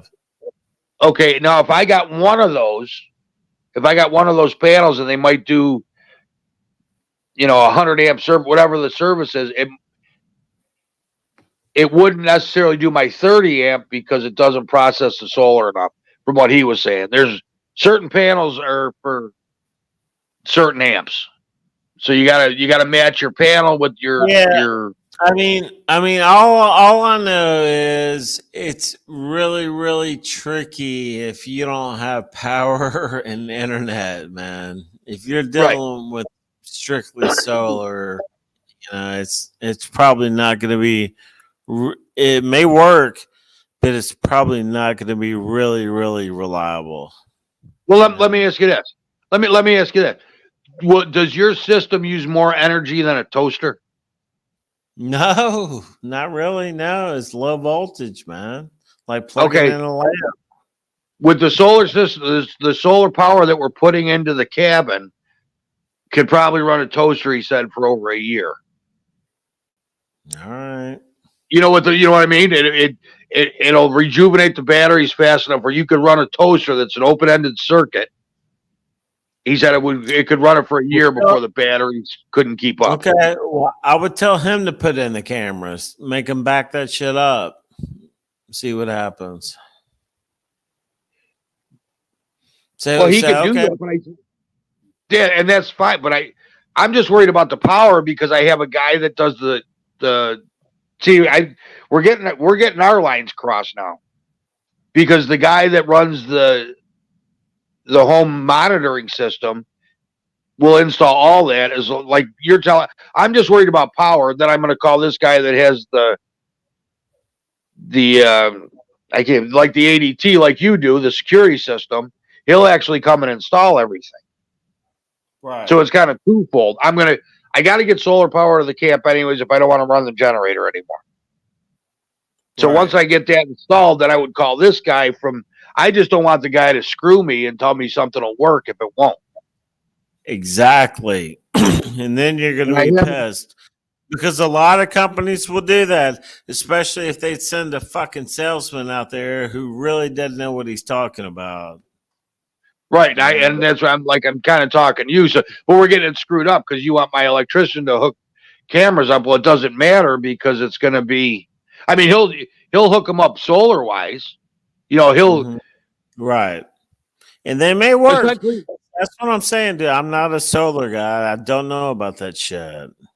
Yeah, I mean, I stay away from. We stay away from it. Is what we see. do. I got houses on my street in Kenmore, Tonawanda, that they have solar panels. Their whole roof is a solar panel or a bank of solar panels. Yeah. And their electric bill each month is like $15 no, because they still got to pay a service fee. It's big fucking business out there. Those companies doing that, no doubt. Right. So that is going to be no problem getting power to it once I put the solar system in. That's what I'm saying, because it runs its low voltage 12 volts. So then to me to have a battery bank, I want to say these batteries are like $7,000 or $8,000 that run these houses. Well, then I mean, if it's proper power, then a company like my company should be able to come out there and put in our system like we normally do, plug into your power, and there should be no problems. Okay, and then can they get live feed cameras off of cellular?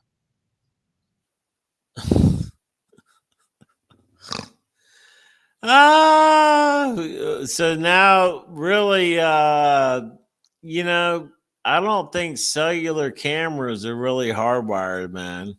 They're normally that's what I'm saying, bro. Call me on Monday, man. You're racking my brain right now.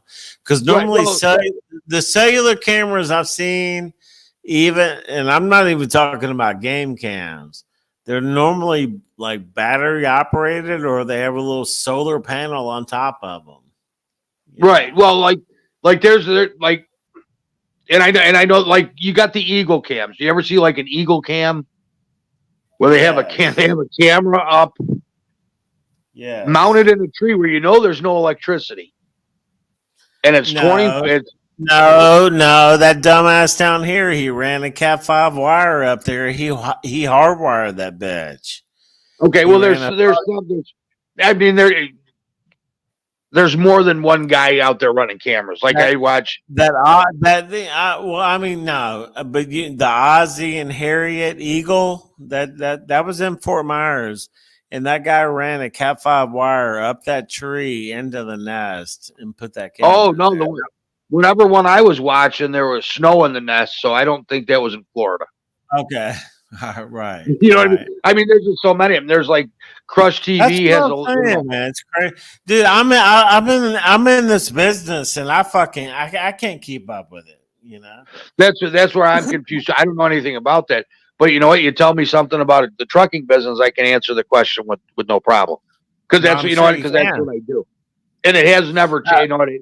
It changes, but it doesn't change that much, like technology. Yeah, that's what I'm saying. You give me an hour Monday morning, and I'll have options for you. You know what I mean? So yeah, because I'm just in the early stages of it.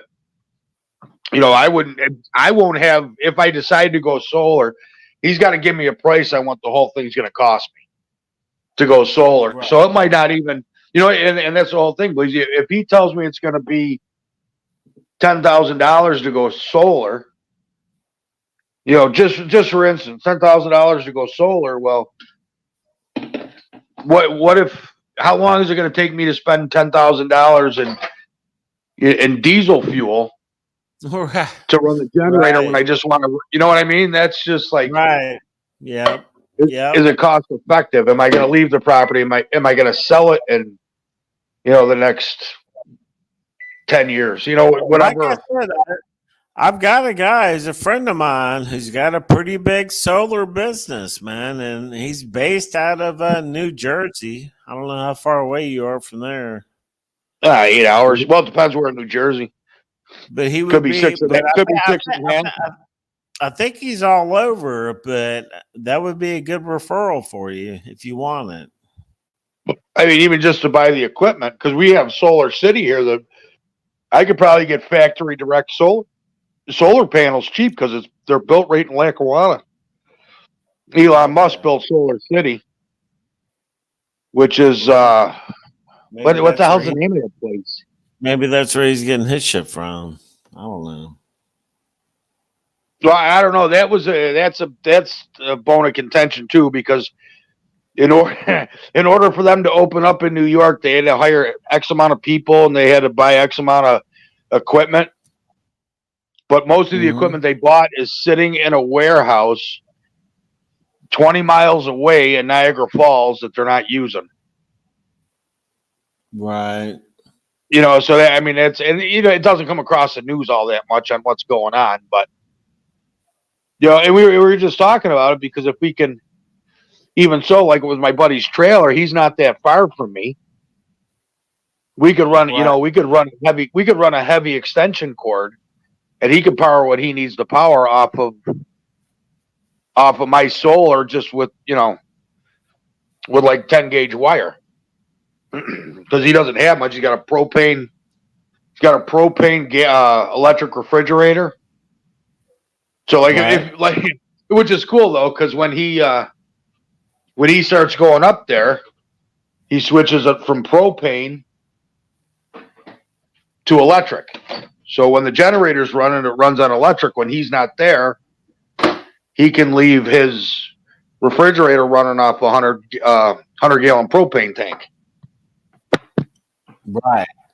So he gets both. So he doesn't have to worry about, like me, I can't keep anything in my refrigerator because I just have electric. Yeah.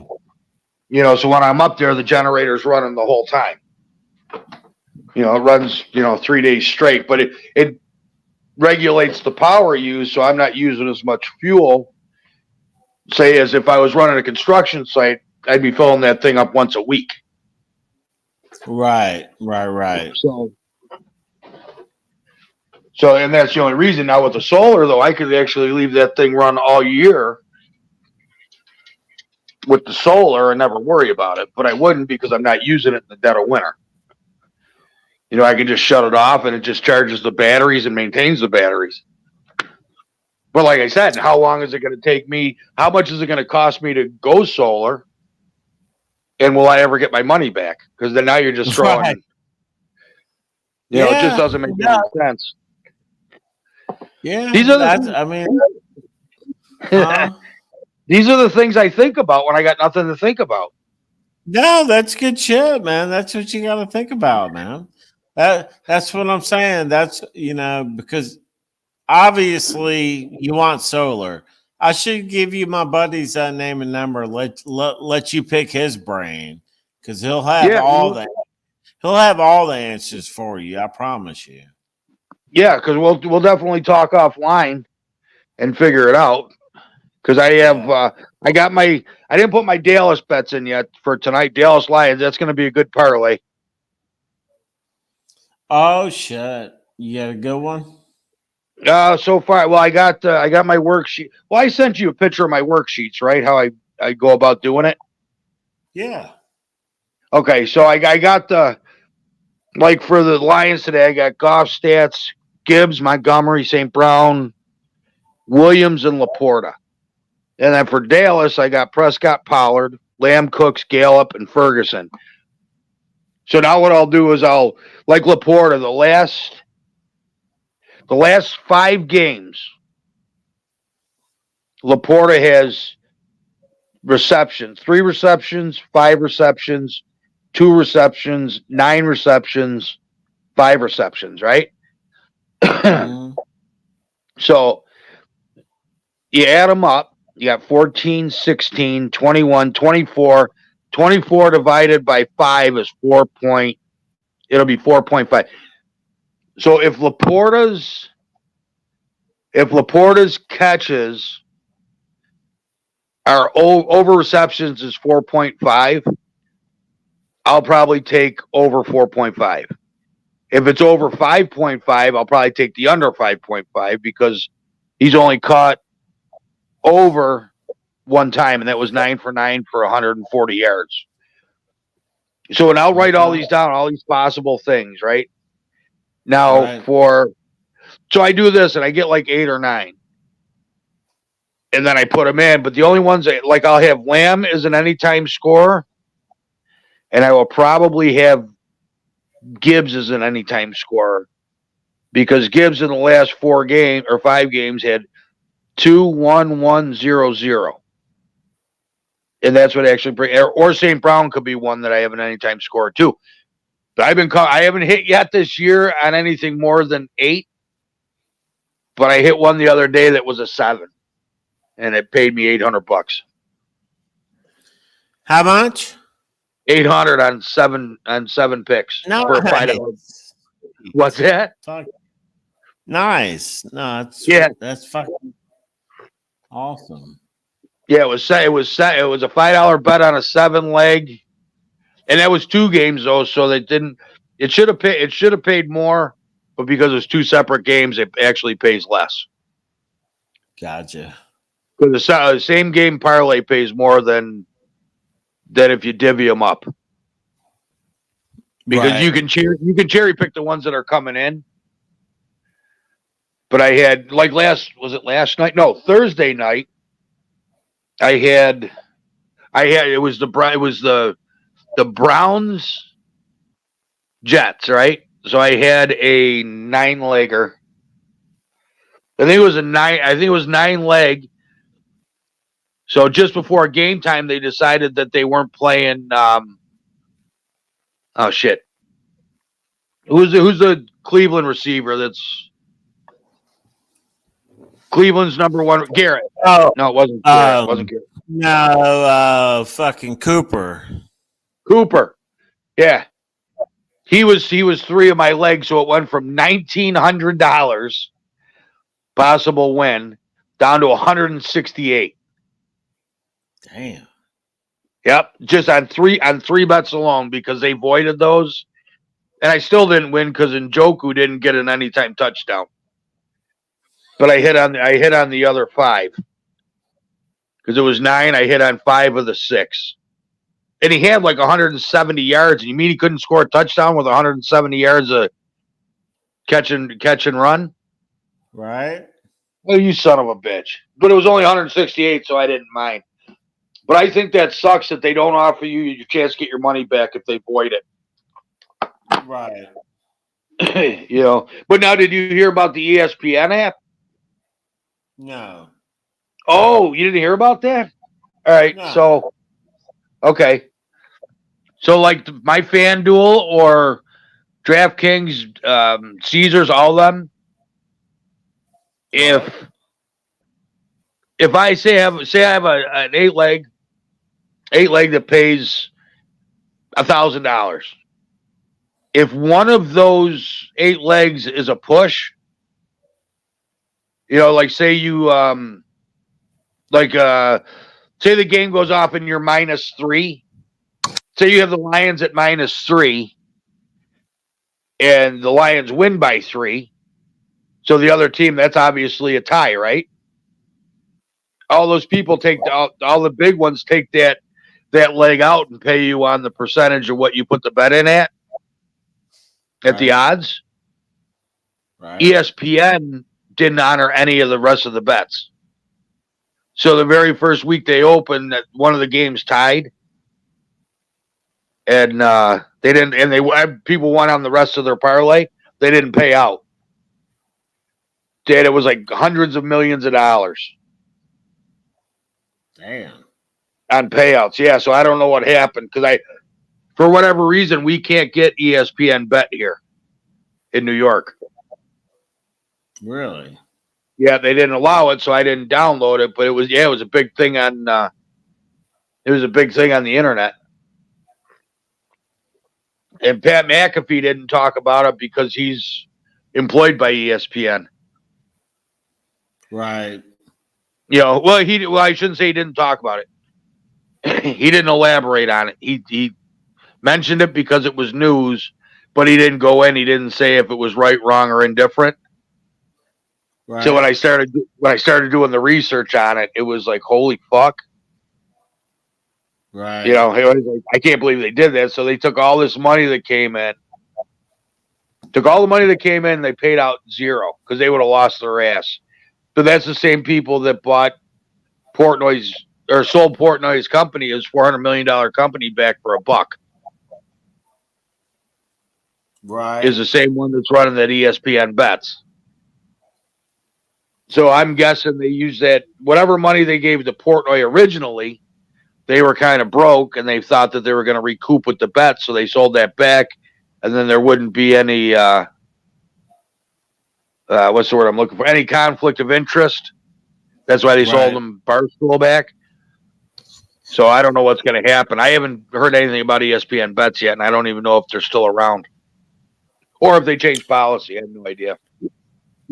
Well, you know you can now bet craps, roulette, and sports gambling in Florida. Yeah, is that on the Hard Rock app? Yes. And you could go in the casino and roll dice. They have craps and roulette now. Wait, they didn't have that before? No, it was blackjack only and slots. At the Hard Rock Casino, that's all it was? Yeah. No shit. And now it was fucking garbage, man. But now they have craps, roulette, and sports. Do they have Texas Hold'em or Omaha or anything? Do they have a card room? Oh yeah, they got poker. Oh yeah, plenty of poker. Yeah, I didn't know how. So now, what are you using for your? Are you using the Hard Rock app? You know what? I got on it, and they don't bet. What's the other one we use? Bet Online is much better, dude. You can't do a same game teaser.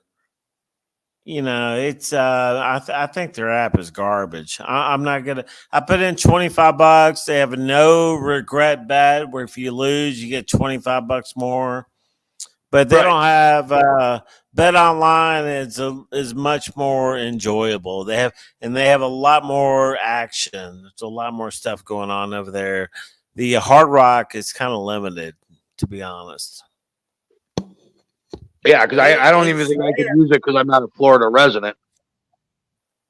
But you can go in there and you can go in there and cash a ticket. If you were to go in there and put $1,000 on the bills, you go in there and put $1,000 and have a ticket. You don't have to be a resident. I don't. If you happen exactly. If you happen to be in the area, hell no, you don't. Go in there and buy you a ticket. Right. Well, that's the whole thing. If I was, because they use obviously they use your GPS coordinates. Like I have, I went. Where was I? I was in Richmond. It wasn't Richmond, Virginia, so it had to be Richmond, Tennessee. Wait a minute. No. Hold on a minute. Where did I go? Oh shit! It wasn't Richmond either. Fuck. Where's the Tunica? It's between Virginia and Tennessee. There's a dirt track there. Bristol. Why can't I think of Bristol? That's where I was. I was in Bristol, Tennessee, and they had at the racetrack. We went there for the Dirt Nationals or whatever they were. When they put dirt, they put dirt on Bristol. Yeah. And they had a bunch of different things there. There was a betting app, and I downloaded it. And it was during hockey season. It was during hockey playoffs, and they gave me like $10 free or something. Right. So I was in Bristol, Tennessee, and I placed the bets. And the $10, I think I won like $38 or something. So it paid out $48. I got my $10 back. Hell yeah. Well, I didn't cash it out. When I got to New York to cash it out, they wouldn't let me. Said I had to be back in Tennessee. Right. Yes. Exactly. So they wouldn't let me cash. So now I got it. I still have the app on my phone with $37 in it. And I can't place any bets and I can't take any money out until I go back to Tennessee because they know where my phone's at. Yeah. I go, you son of a bitch. Because it was the last day. It was the last day of the races that we did it. So by the time the games were over, I was already back in Virginia. And I knew I had won. And it wouldn't let me do it in Virginia. I got back to New York. It still wouldn't let me do it. So I got like $38 and some change in there. I go, you son of a bitch. So I don't know if the Hard Rock one will be like that too, if it's only based in Florida. Yeah, like I said, I wasn't really impressed, man. They had all the basic, football, basketball. And Bet Online is a much better app. Well, now let me ask you this: now that they legalized that in Florida, Can you use FanDuel or DraftKings or any of those? I don't know. That's a good question. I do not know. But like I said, I know that you could go in there and buy a ticket no matter where you're from, and you can cash that bitch if it wins. Well, if you don't like it, I'm not even going to download it. I mean, yeah, it's basic, man. Here, let me take a look at it. I'll tell you right now what I'm talking about because I didn't, I put $25 in because it was a no regret bet or whatever the fuck they call it. But like right now, I'm going to open it up. It's got, so you got NFL, college, EPL. See, I think they may be adding shit. NHL, college basketball, college playoff, and that's it. That's all they have. And live betting. That's it. So they have NFL, NCAA football, EPL soccer, NBA, NHL, NCAA basketball, college football playoff bet, and that's it. That's all there is to it. Well, let me ask you this: is that all that's actually? Hold on, I'm bringing up my FanDuel right now. Is that all that's actually going on right now? You know what I mean? There's no. I mean, maybe. Okay. Well, let's go to Bet Online and see if that's all that's going on right now. Like women's basketball. You go to Bet Online. There's a lot more shit going on, man. You got shit over in China. Well, hold on. I'm opening FanDuel now on my tablet. Hold on. Let me see what they got. See, but like in New York's limited as far as what you can gamble on. Like I put $100 on. I shouldn't say I did. Well, I did eventually. I went on FanDuel and I was going to put $100 on Joey Chestnut to win under his.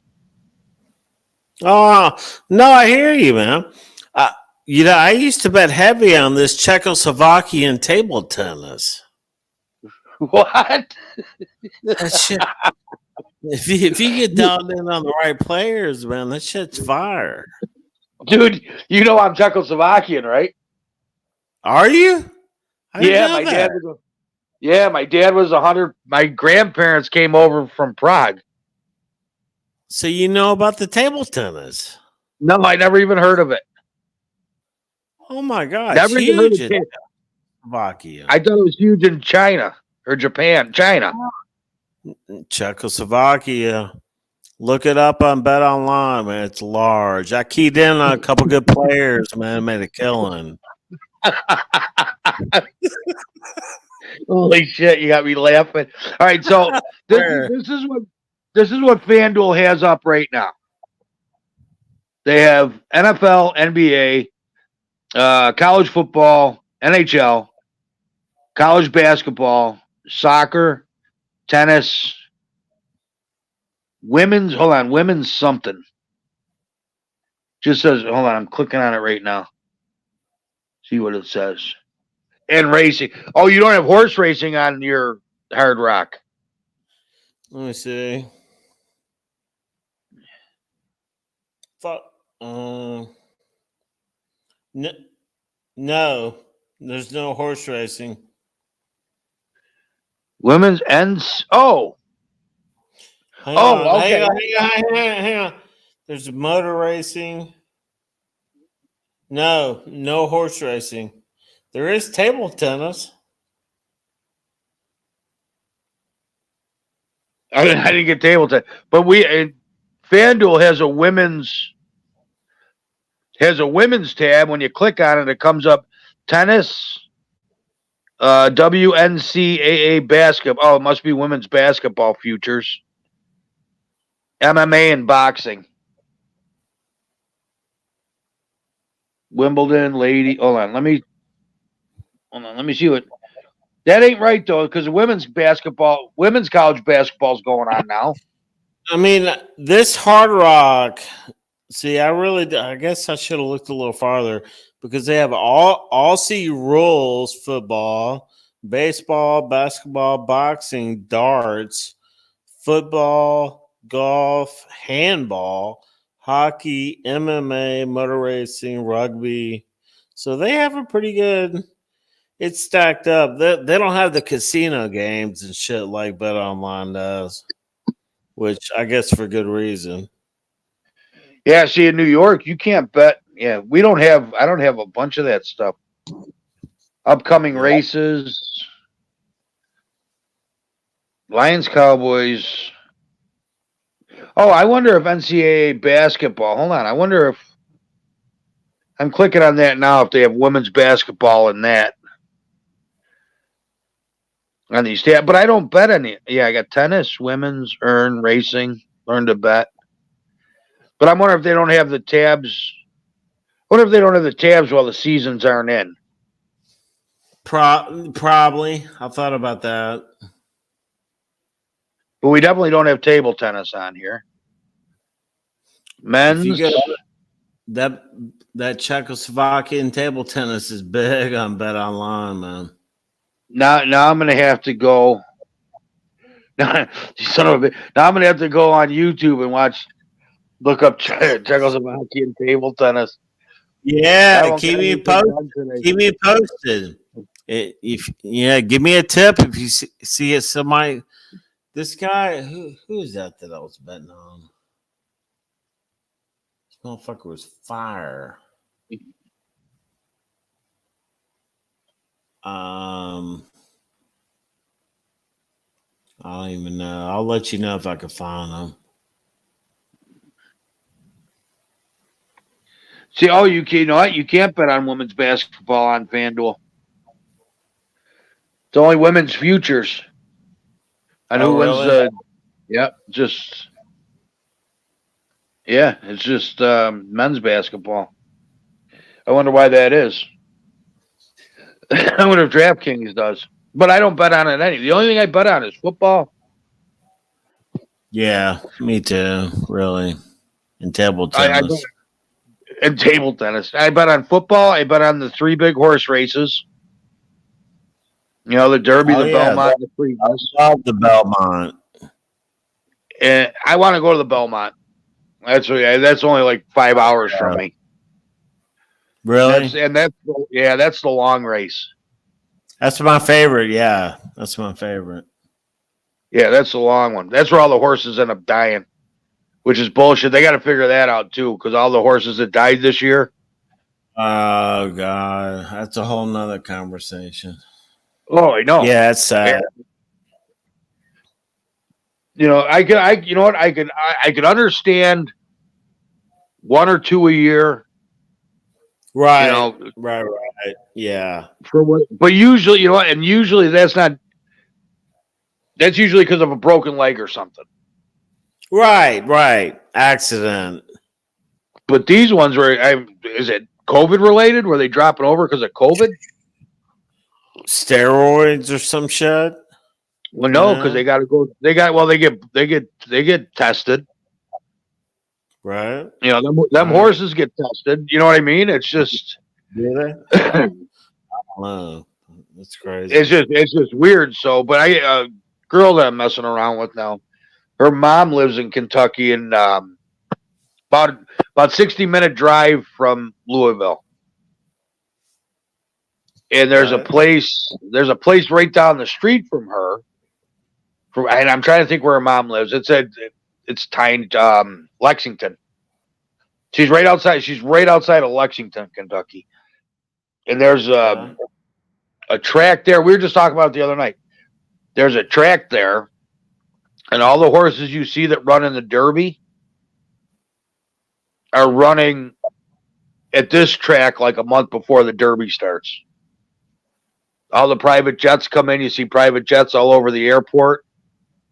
And then, and then, $100,000 horse rigs that pick up these horses off the private jets. drive them over there, and then they drive.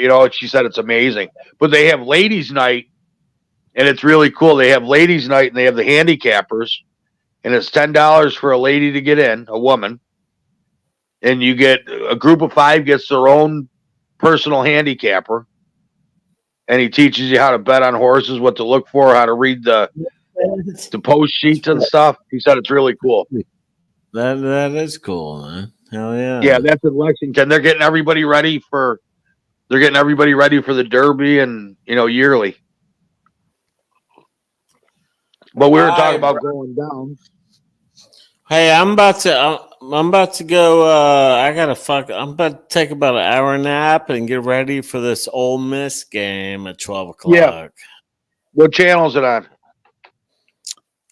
Whatever major channel, I'm sure, man. It's Ole Miss, Penn State. This is a big game. All right, it starts at 12. I think so. Yeah, 12. Yeah. Yeah, I'm gonna. You know what? I'm glad you're getting off because you helped me procrastinate. But now that you're getting off, now you can go to work. Yeah, now I can start going through. But what I think I might do? I might bring the boxes up into the living room. Sit on the couch, go through them, and watch TV while I'm doing it. Sweet. See how that does. So, yeah, I'll keep in touch. I appreciate it, Mike. I appreciate you hanging out with me, bro. I appreciate it, bro. I appreciate you having me. So you enjoy your day and go Ole Miss because that's who I'm rooting for Ole Miss. All right, Mike. Yeah. Have a good one, bro. I'll be talking to you, man. All right, you too, bud. All right, see you.